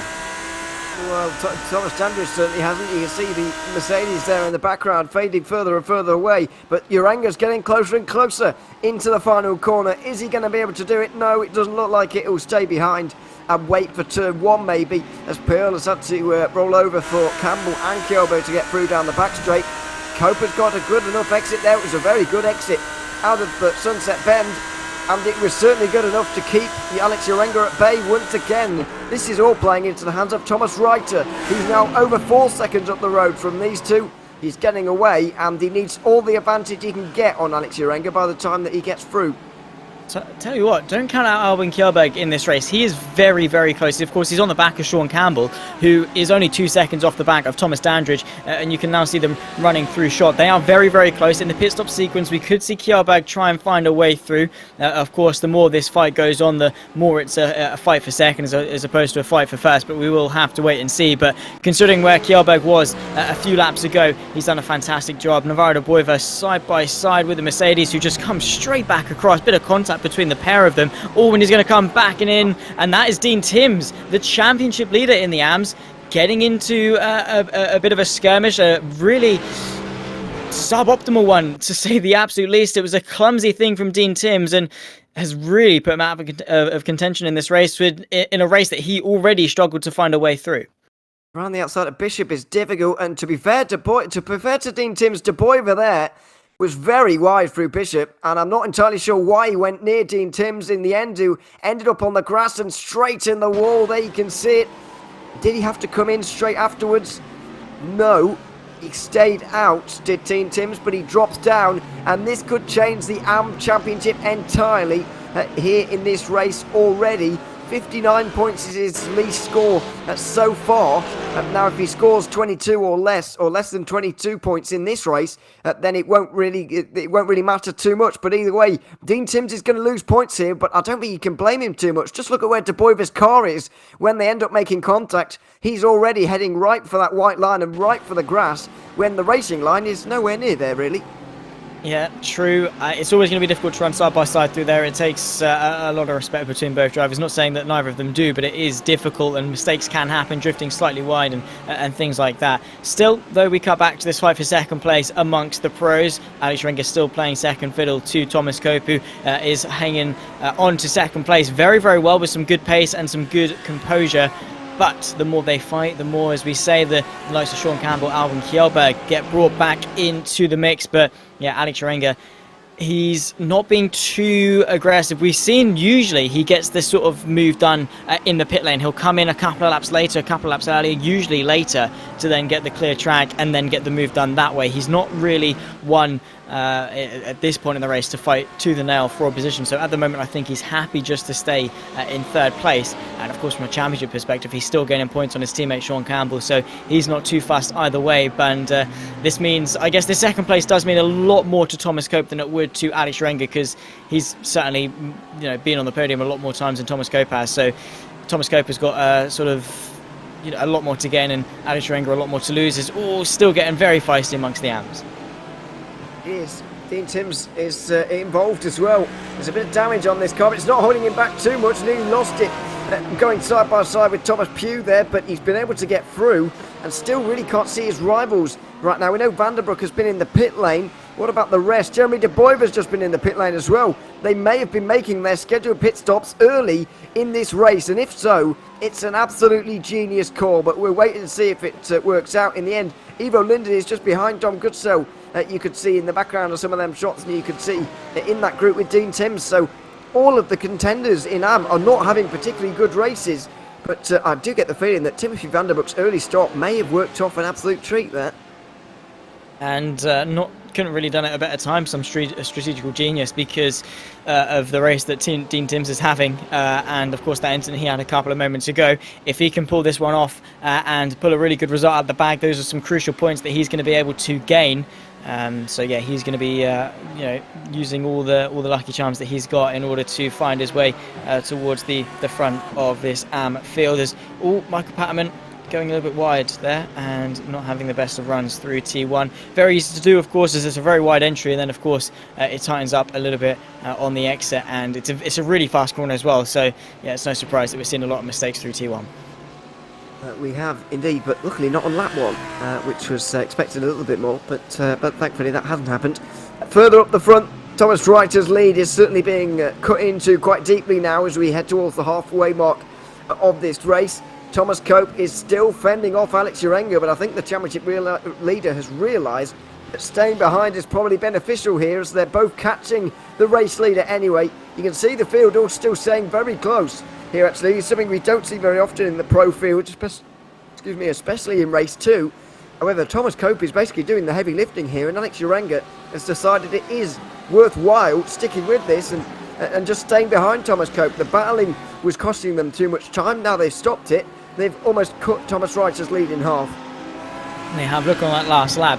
It was a 58.5 for Thomas Reiter, a 57.5 for Thomas Cope, and a 57.7 for Alex Urenga. So yeah, they're working together so brilliantly and bringing themselves into this fight. They're saying sort of, to each other mutually to say, it's a fight for second. If we push and work together, it's going to be a fight for first. So they're just, putting the differences aside, not fighting for this one too hard, and then pushing for first place, which is going to be slightly better for the both of them. If they can both benefit, it's in that mutual agreement to then push forward. And again, on that last lap, it was another 8 tenths taken out of Thomas Reiter. So this gap is coming down, and it's certainly coming down quickly as we approach surpass the halfway mark in this race. That we do. That's the completion of lap 13 now for the leaders. What is expected to be a 26-lap race here. Felix Pearl and also Michael Patterman in the pit lane here now.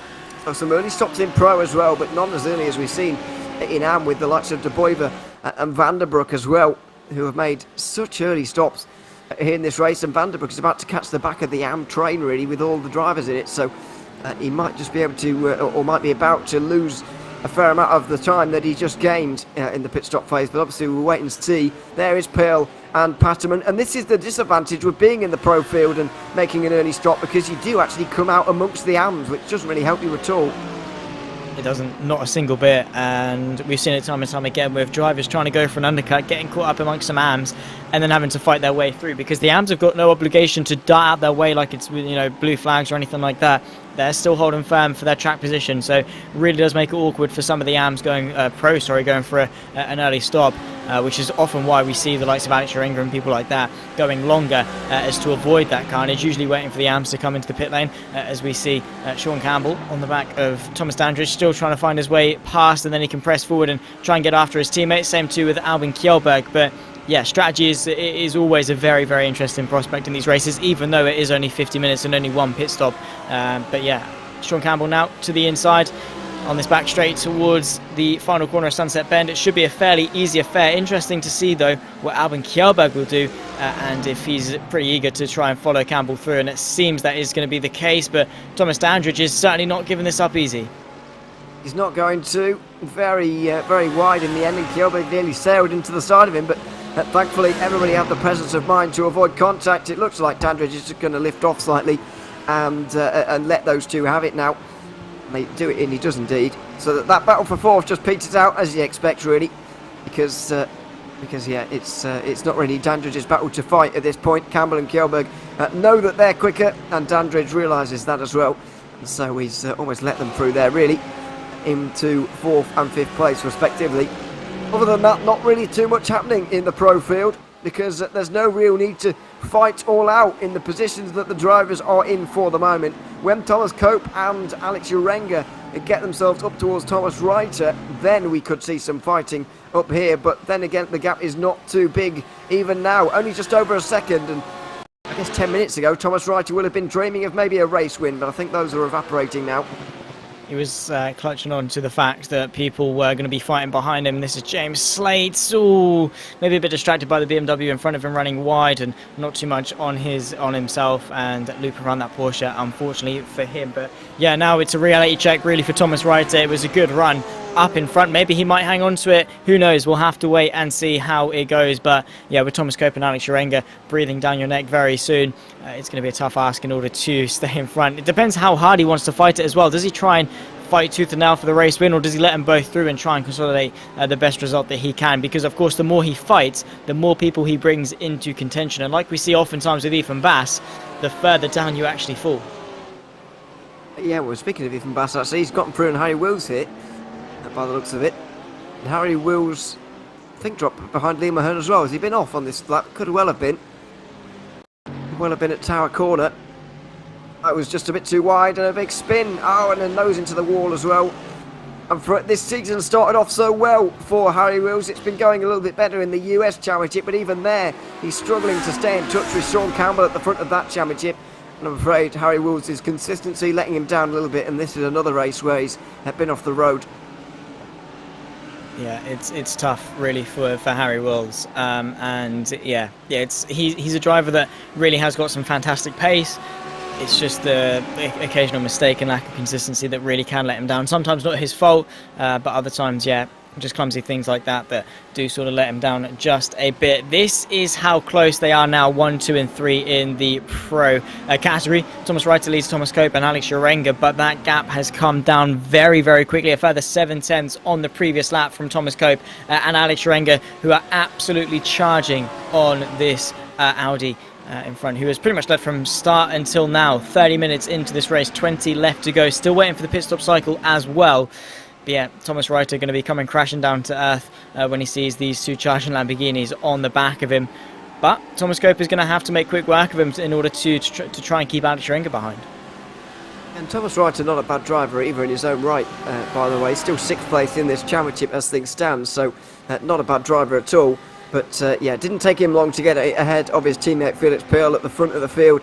And since then, he has been leading this race, but it will be short-lived by the looks of it. Reiter will get overtaken unless Thomas Cope decides to do something different, or indeed Alex Urenga decides to do something different and come into the pit lane at the end of this lap to try and get out of the traffic, although it is difficult too, because as we mentioned earlier on, with the AM drivers, you're just going to come out in more traffic anyway. Cope looks to the inside on the way in, Reiter sort of defending halfway through, and all this has opened the door for Alex Urenga to get his nose alongside now and get his whole car alongside. He'll now be given the slipstream by Thomas Reiter, who really wants that battle to continue. It looks like Urenga's going to get through, and he will do, with the effect of the slipstream as well. It's taken him so long to do that, but eventually, with almost a bit of help from Thomas Reiter there, he's been able to get through. Lovely job there, actually, from Alex Urenga. It's moves like that make the difference and can craft a champion. Kurt Jensen, on the inside attack bouts, I think, and that was always inevitable. Big shunt as well for the Porsche. Kurt Jensen rolling back, light tap to the barrier. Yeah, I mean, I don't know if that was a mistake or a genuine attempt at a move, but either way, it was a silly one, and unfortunately for him, has ended up paying the price for it. Ashraf El Haddad through the Le Mans sequence of corners. Is it going to be another case of just chucking too much speed into the car and it looping round? Yeah, it's always that same bit as well, I've noticed, usually with that sequence of corners and the crash that we've seen today. It's always that flick to the right that catches people out. Well, all three of the corners have been doing that so far, really. It's just a very difficult section by the looks of it. There's been a lot of things going on through there, and not good things either for a lot of the drivers. So, yeah, it's been difficult for everyone. It's Thomas Reiter still defending and still holding on to this lead, although I get the feeling that Alex Urenga is going to be a little bit more brutal with this and want to get through a little bit quicker here on the car of Thomas Reiter. Through the Le Mans chicane they go now without any particular problems. It's a nicer line through there. It's going to be a better run onto the Ullman Straight now for Alex Urenga, and surely this is going to be a pass into Sunset Bend. But Thomas Reiter doesn't stick to the inside to defend that one really, and the outside is an awfully long way around at Sunset, so Alex Urenga will dive it down the insider with more than a quarter of an hour to go.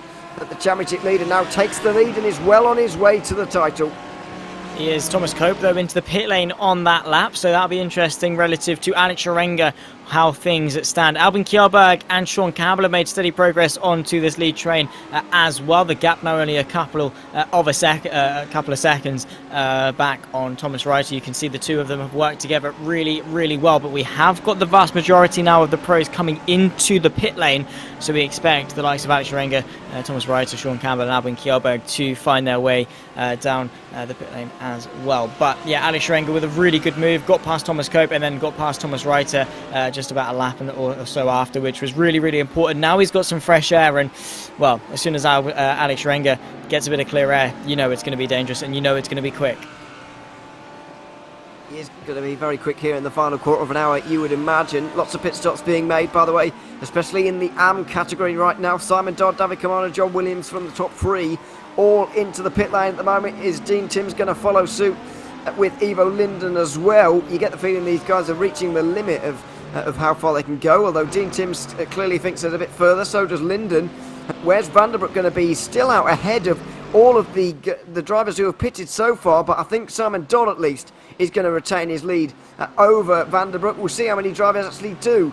Looking at Vanderbroek there, Simon Dodd looks like he's going to retain a net race lead here, and you'd expect him to maybe take that to the flag from here, although Timothy Vanderbroek might well be into second place here very soon. He's through on John Williams, and David Kamano not too far in front here. Oh, and there it is. The gap is not big, so this looks like it has been the strategy call of the century from Vanderbroek, as long as he can go to the end. Yeah, very, very true indeed. That is going to be the question, though. Can he get to the end? And if so, he's done a fantastic job in this strategy. And as I said a little bit earlier on a day like this with Dean Timms having his bit of an issue, even Linden not really on top of his game either, it's going to be very, very crucial as we see finally our top four in the pros into the pit lane. R.A.W.S, Thomas Reiter, Sean Campbell and Albin Kjellberg into the lane, very close. And that Mercedes doesn't look to be in the best of condition either. But yeah, everyone piling their way into the pit lane, and now it's crunch time really to see as well with where Thomas Cope comes out. And that Mercedes was not one of the pro leaders, you understand, but it was in a bad shape. It was R.A.W.S actually. Didn't quite realise, but he's been off again. And there was a lot of missing the box there. Now R.A.W.S does go. I think Reiter's gone out in front of him though. It does look like Thomas Reiter has gotten out in front of Alex R.A.W.S. It was only a 9-second stop from the new race leader, so 3 seconds saved in the pit lane, and Thomas Reiter is back in the lead again. Thomas Cope is nowhere near them really. He retains third at least, but R.A.W.S is miles in front of him, and Campbell stays in front of Albin Kjellberg as well, but that's a big surprise for Reiter, who's off immediately at turn 3 and loses the lead immediately as well. Ow, no way for Thomas Reiter. That could have been really, really good. And we're getting told that maybe he did stop to allow R.A.W.S through. Not entirely sure as to why. But yeah, 3 seconds saved in the pit lane is a big, big gain. And it really could have been to the help of Thomas Cope if Reiter managed to get in front of Younger and hold him up just a little bit. But yeah, that really did spice things up. The top 5 as close as ever. As we see Thomas Reiter, no, it was just on his own. He just had a bit of a moment, and that cost him. It was a really good job in the pit lane, and it really all came undone just straight after that. Certainly did. Pit stops in the AM category as well, by the way, means that Linden and Timms have both come out well behind Timothy Vanderbroek, who is third right now on the back of David Kamano. This looks like it could be the day of all days here for Timothy Vanderbroek, who's going to keep this championship alive in the AM category. He's not been having very good luck with the second race in this series, or in this race. He got a 4th place all the way back at Spa in the second race. He did win as well. He did win one at Brands Hatch, but other than that, it's been pretty poor from him in the second race of these events. But Vanderbroek has finally found a strategy that may have just picked up. However, we know that he's got to go more than 35 minutes on this tank of fuel. Now, these guys nearly went 35 minutes on their tank, I suppose, the guys that have just come in now. So it is possible, but it does make you wonder, with Timothy Vanderbroek's very short stop, it does make you wonder if he can make it or not. We'll have to wait and see. Of course, he'll know better than we do, but Either way, it's been a really remarkable race so far for him. It could even be second place. It probably will be second place if he keeps his wits about him and picks his way through up into second place. Again, that question will remain unanswered until we get to the checkered flag, but something we'll definitely keep our eye on. Same too with this fight as all. Thomas Reiter goes off into turn 3. That allows Thomas Cope, Sean Campbell and Albin Kjellberg through. He escapes himself back to the pit lane and you would have to say is out of this race from what could have been one of his best races to date. Small mistake onto the grass and looped around under braking. It was the smallest of mistakes as well, and that's just what makes it even worse. It was a very small mistake, just got a wheel onto the grass there and backs it into the wall very hard indeed. So there's no way that car is going to go much further, I'm afraid. Further behind in the AM category, we've got Eclipse Racing Team cars running together here with Chris Chatterton and Simon Dodd. However, behind, Timothy Vanderbroek is into second, and he will try and chase down Simon Dodd. The gap nearly 8 seconds, so it's probably too big. But either way, for Vanderbroek, this is a very successful day. And I'm amazed that he has pulled this off. Still more than 10 minutes for him to take it to the line now, but I'm amazed that this strategy has worked out, and I'm amazed that it's taken us to round 9 to even try it out. I mean, better late than never. Vanderbroek, tried something different. He knew it was going to be difficult to find a way through the field, but yeah, he took a risk and it's paid off for him, at least for now. But he now just has to hang on for what is going to be the final 10 minutes of this race. And yeah, well, either way, it's been really successful relative to his championship rival. So even if it is second or third, or even if he is able to catch up to Simon Dodd, he does need to give himself a pat on the back for taking this championship all the way to Daytona. Yeah, it certainly will, and it will be a very exciting final couple of races as well at Daytona. 5, maybe 6 laps to go here, depending on the pace of the race here at the very front. It's going to be very, very close, but I think it's going to be 6 laps to go for Alex Urenga here. And Thomas Cope getting a little bit out of shape, allowing Campbell through. Does it allow Kjellberg onto the podium as well? It looks like it will. One mistake and Thomas Cope, I'm afraid, will have to relinquish his podium place. And it looks like we're going to go in the same order we did in race 1. Yeah, that might well be the case. Albin Kjellberg, though, is looking quick. And a P3 today for him is going to be a fantastic result, as we say, after what happened down in towards the hairpin bend. And arguably it wasn't really his fault either. But it does look feisty on the back of Sean Campbell.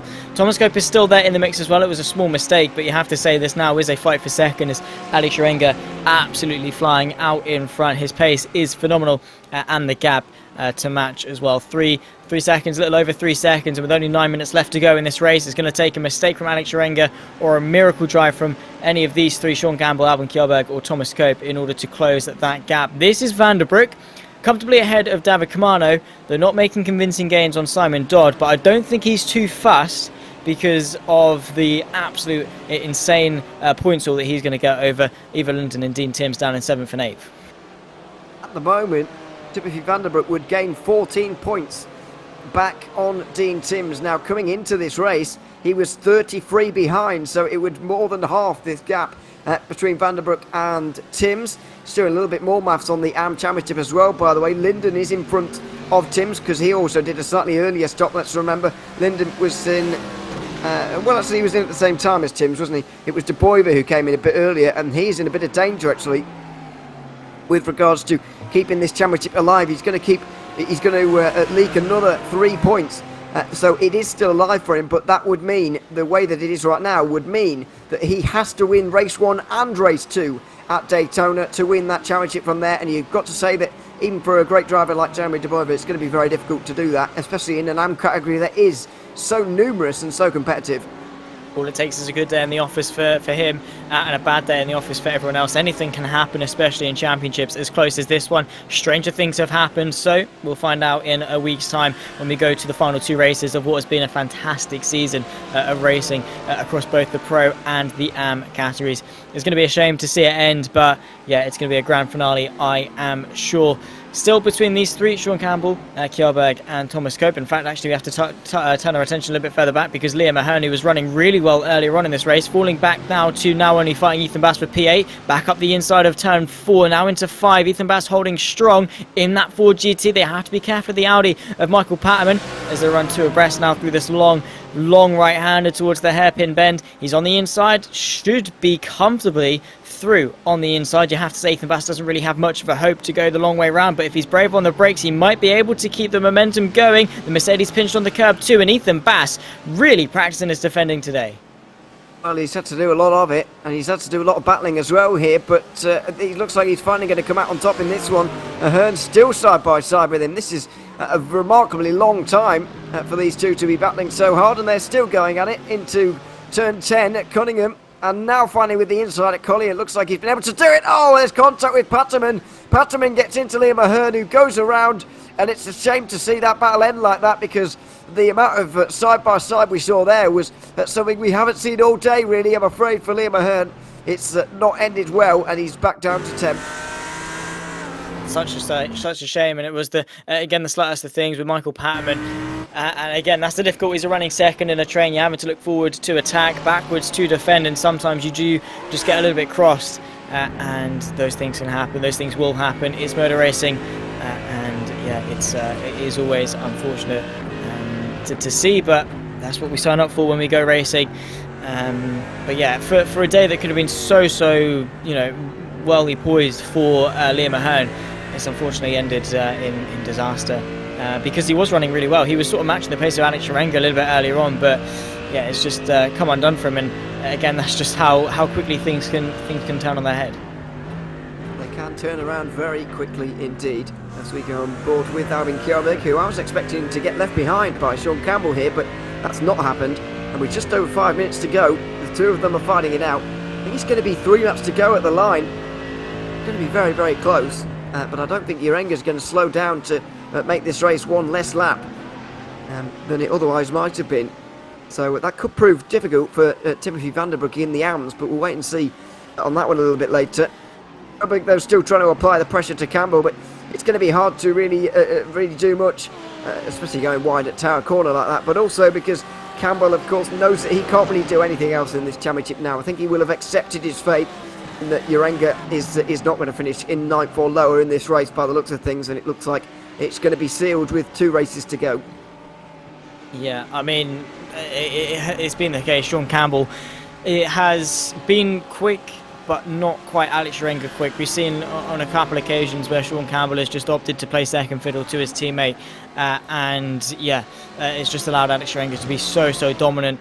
They've both been, sort of consistently head and shoulders above the rest. There's been times where the likes of Albin Kjellberg, Thomas Cope have really given them a run for their money, but week in, week out, they have been the two towards the front. It's just been the case that Sharenga's got that little bit more in the locker, and over the course of the whole season has been able to pull away and be really successful. And fair play to him, because yeah, there's no one really I guess that deserves it more with the form that he's been on pretty much from the start of the season. We've not seen many mistakes from him. He's been always on top of the timing sheets in terms of pace, and his skill in race too as well has been remarkable to cut his way through the field. So yeah, I mean, it's a shame that it's not going down to Daytona as close as we'd particularly like, but yeah, he certainly does deserve it. He does, and Simon Dodd very much deserves a second race win in a row here as well in the AM category. It's not been ideal in race 1 for him in recent times, but it's allowed him to have a really good go at the second rate, and that's exactly how he's finding himself in this situation that he is in right now. 7 seconds ahead of the field. It looks like he's going to take this one right till the very end, and he's on the back of the pros at the moment as well, which shows you the pace of the race in AM at the moment as well, to be fair. But looks like it's going to be another a nice win for Simon Dodd. Battles in pro just petering out, really. It's AM where things really are still happening. Are any of the championship contenders still likely to gain points and gain places? Well, Ivo Linden is on the back of Timo McKeown at the moment. Oh well, as I say that, Thomas Cope gets through and Albin Kjellberg. It must have been another mistake through Tower Corner, which Kjellberg really is having trouble with. It was really got sideways off the exit of Tower, and that did allow Cope through. We're going to take another look at it now. You can just see running wide and then getting a little bit sideways. I say a little bit, it was a lot sideways, and that completely ruined his momentum. Allowed Thomas Cope to then have a look really aggressive though from the Lamborghini to force that gap open in towards that Le Mans chicane sequence. Albin Kjellberg now off the podium then.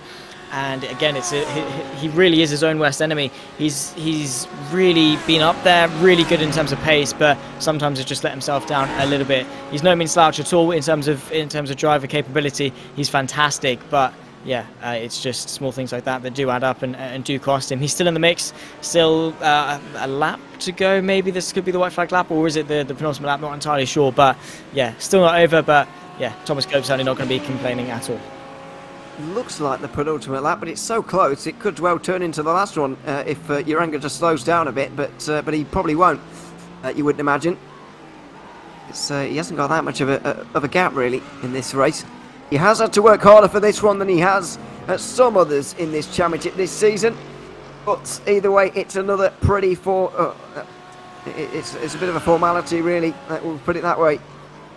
So far in this one. He won the very first race 2 at Le Mans, the very first race of this season. And since then, he's gone on to win another 4. So this would bring his tally to 6 out of the 9 races so far.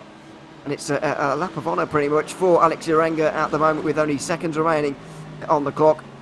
Albin Kjellberg doesn't look like he's going to be able to get back through. And meanwhile behind, Ivo Linden has not only not managed to get through on Timo Mikio, but he's also managed to fall behind Dean Timms at the moment. That's not good news for him at all. That means he'll be losing 2 points to Dean Timms by the end of the day. His championship chances will remain alive, but that does leave him a lot to do in that final 2 races at Daytona. He needs some storming results there, and so does Jeremy De Boyver, really. They both probably need to win both races, but Alex Uranga is not under such constraints in the pro category at all. He's coming around the final corner right now, and is he going to take the checkered flag or not? He is not. He comes over the line with 2 seconds remaining and decides to make everybody do one more lap. So everybody will be hoping, or I'm hoping anyway, that for everybody's sake that they have got a lap of fuel remaining on board to actually complete the race. Yeah, it's very fine margins. The margin of only a couple of seconds. This will happen to Werner S. Through Sunset. That car already doesn't look to be particularly great. We're going to take a look. Just pulls over to the right-hand side, stops. I think. Well, he was waiting to finish, and yeah, not great. He thought that he was going to be able to get the checkered flag there, and I thought actually. Sometimes iRacing, when it is so close like that, they just throw the checkered flag anyway. I have seen races actually ended before the actual allotted time, so I was agreeing with Werner S, to be honest, that it was going to be over on that lap. But we are going one more. Uranga making everybody do one more lap, and I wonder if it's affecting Kjellberg here. Don't think so. It's affected Timothy Vanderbroek in the AMS though, there's no doubt about that. He knows this race now, he's going one lap longer, and it's really ripped apart his strategy. He's down to 5th. He needs to beat Dean Timms today to keep his championship chances alive, and I think Alex Uranga going one lap longer may have affected the AM fight in a way that he wasn't quite expecting. He goes up on the jacks weirdly as well with Vanderbroek, and I'm afraid his championship chances are over. It looks like Dean Timms has really taken control of that championship despite looking in trouble at various points throughout the day. There he is in 6th place, really taking charge in the AM Championship here with only 2 races to go. But either way, further up the front of the field, Alex Uranga is going to come around the final corner finally now to take the checkered flag. Here he is, just on the back of one of the AMs, who is going to let him through as well to not have to do the extra lap. Alex Uranga winning his 6th race in race 2 here in the Racing Anywhere World Series GT3 Championship, and with it he will seal the EU Championship for the Pro Division. It's been a dominant season from Alex Uranga ahead of his teammates Sean Campbell. Thomas Cope will be on the podium with Albin Kjellberg just missing out, but Alex Uranga finishes off a dominant season with victory here at Sebring, and Simon Dodd in the end is going to take what looks like a fairly dominant victory for the 2nd week in a row. Another race 2 victory going to him. He's done a fantastic job, but you have to feel for Vanderbroek there. He was so close to pulling off just an absolute strategical genius, because it looked so well. He was going to catapult himself from the back to do an almighty undercut throughout the entire race up into 2nd place, and it looked so sure, but right at the end, maybe because of the extra lap with how close it was, it's tough to get that extra full lap of fuel in, and yeah, there was nothing he really could have done but go into the pit lane. And yeah, that is just really, really unfortunate for him and his championship as well. You do have to feel for him, but well done to Simon Dodd, and of course Dean Timms. He's going to be absolutely loving that now, because his job into Daytona is going to be made just that little bit easier. It's been made a lot easier by everything that's gone on He's yet to come across the line actually, but either way, there he is in the Mercedes. He just has done now. But where did he finish in the end? I think it was 6th place. In the end, he will have gained points on his rivals, and his rivals now really do need to put in some storming performances in both of the races at Daytona to take the championship away from Team Tim's. It'll be very, very difficult for them to actually do so as well. So, yeah, let's see if they can, of course, when you hopefully join us again in 1 week's time for the final couple of races there at Daytona. Still waiting for the final drivers to come across the line, by the way. And I think they have done now, and we'll be able to get those results to you. But a lot of retirements from that one, I'm afraid. A lot of drivers not able to actually finish this one in the end. Nearly 10 drivers, I think a good 7 or 8 not able to get to the very end of that race there at Sebring, which is a big disappointment indeed. Alex Arangelo wins the race and the championship here at Sebring with a 4-second margin over Sean Campbell. Thomas Cook gets onto the podium, displacing Kjellberg from his 3rd place in race 1. It's a 4th place in race 2 for him. Thomas Dandridge gets the top 5 ahead of Stuart Reynolds and Phineas Pierre, who were battling towards the end. Ethan Bass was 8th ahead of Michael Patterman and Chris Charlton, with Liam Ahern getting to the end on the lead lap. Thomas Reiter and Harry Wills will score points, but they finished laps down and didn't cross the line with the checkered flag waving in the end. In the AM category, it was once again Simon Dodd winning by 10 seconds. David Camano and John Williams rounded out the podium with Didier Fleming and Timo McKeown running at the top 5. Dean Timms extends his championship lead with that 6th place. Ivo Linden held off rival Jeremy De Boyver to the line. James States and Jorge Ferrer rounded out the top 10 with Thomas Pugh and Victor Brass next. Timothy Vanderbroek, I'm afraid, his strategy so nearly paid off, but 13th place in the end. His championship chances are now over. Dominic Goodsoe and Yamashasta Moinen were the final cars on the lead lap. Victor Tomorrow and Kurt Hau Jensen finished 1 lap down. Werner S will score points from that race, but he didn't get to the end. Dirk Bounce also did not get to the end. Neither did Ashraf El Haddad, Navarro De Boyver, or Gus Franken, or indeed Jasper Sharks in that race by the end. So before we leave you here tonight, we are going to have a quick couple of interviews before we sign off, starting with Simon Dodd once again, and winner in race 2 for the 2nd week in a row. Simon, welcome to the booth. 10 seconds the margin on this occasion. Is it a little bit strange to you as well to be in this situation? It seems like almost an identical one to what we had last week. I mean, yeah, it literally is identical. I was about to swear then. Yeah, I made a big boo-boo in race 1. Just wheel on the grass, exactly the same as I did last week, basically. Wheel on the grass on the exit of a corner. Sent myself spearfishing into a barrier. Only this week it ended a lot worse in race 1, but then put me in P2, I think, for the start of race 2. I think I got into P1 the start of lap 2, maybe, something like that, and then just kept piling in the laps. And then, fortunately, my teammate in the pros, Mr. Chatterton, well, fortunately for me, not so good for him. He had a bit of an incident, and then he sort of came through the front end of the Anfield and then came up behind me just as I was pitting. He went an extra lap, I pitted, he came back out in front of me, and then I was just using him as a tow to keep the gap to Timothy Vanderbroek. I was really hoping my other teammate, Mr. John Williams, was going to come through and we'd have sort of 3 Eclipse cars in a row, but he did a good job at holding off the other guys as well and slowing those guys down. So yeah, a good team effort I think this week from us lot at Eclipse, and yeah, another race win, which it's an odd one, yeah. It is slightly. I mean, it's all well and good winning these race 2s, of course, starting near the front, but would you like to have more well-rounded days, I suppose, and have a good race 1 as well, which hasn't really been happening for you so far? Yeah, definitely. I mean, looking at my points throughout the season, I've had too many unforced errors, basically. They've all been, well, I say all. The majority of my mistakes have been down to me rather than someone else, unfortunately. But hey ho, it's the way racing goes, isn't it? And at least I don't have to pay for the damages to the car in this stuff, whereas real world, it gets a bit expensive doing that sort of thing. It does from time to time, but thankfully it's not a worry for you. Congratulations though on the victory for the 2nd week in a row, Simon, and thanks very much for coming to have a chat with us. Thank you guys very much for all the work you do as well.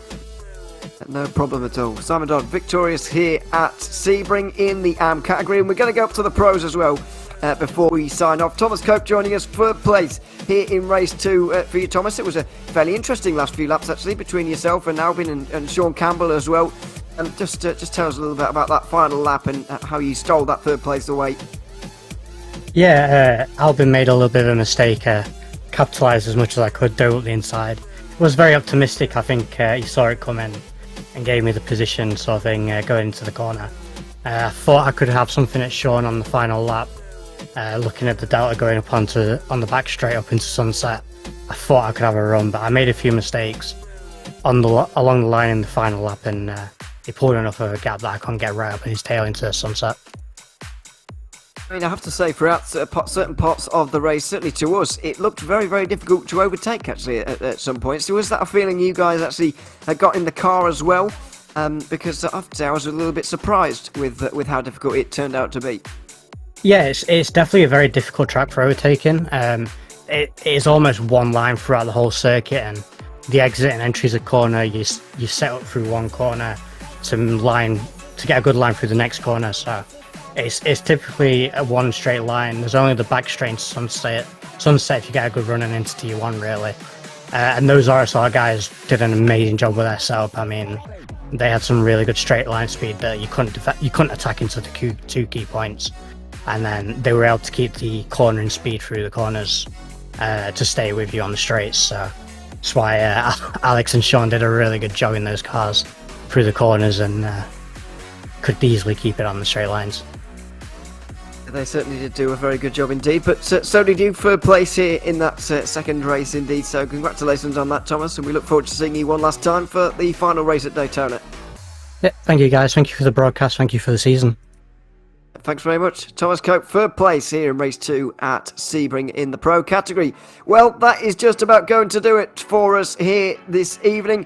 We've had 2 great races here at Sebring in the EU Championship. Make sure you join us in just 3 hours' time when we get the US Championship underway from the very same circuit, with both Pro and Am Championships very likely or very possibly going to get sealed during that event later on. So make sure you join us for that, but until we see you there, it's goodbye for now. I've been Ian O'Leary, Zach Sweeney has been alongside me, David Christie has been behind the cameras, and until we see you in a few hours' time, it's goodbye for now.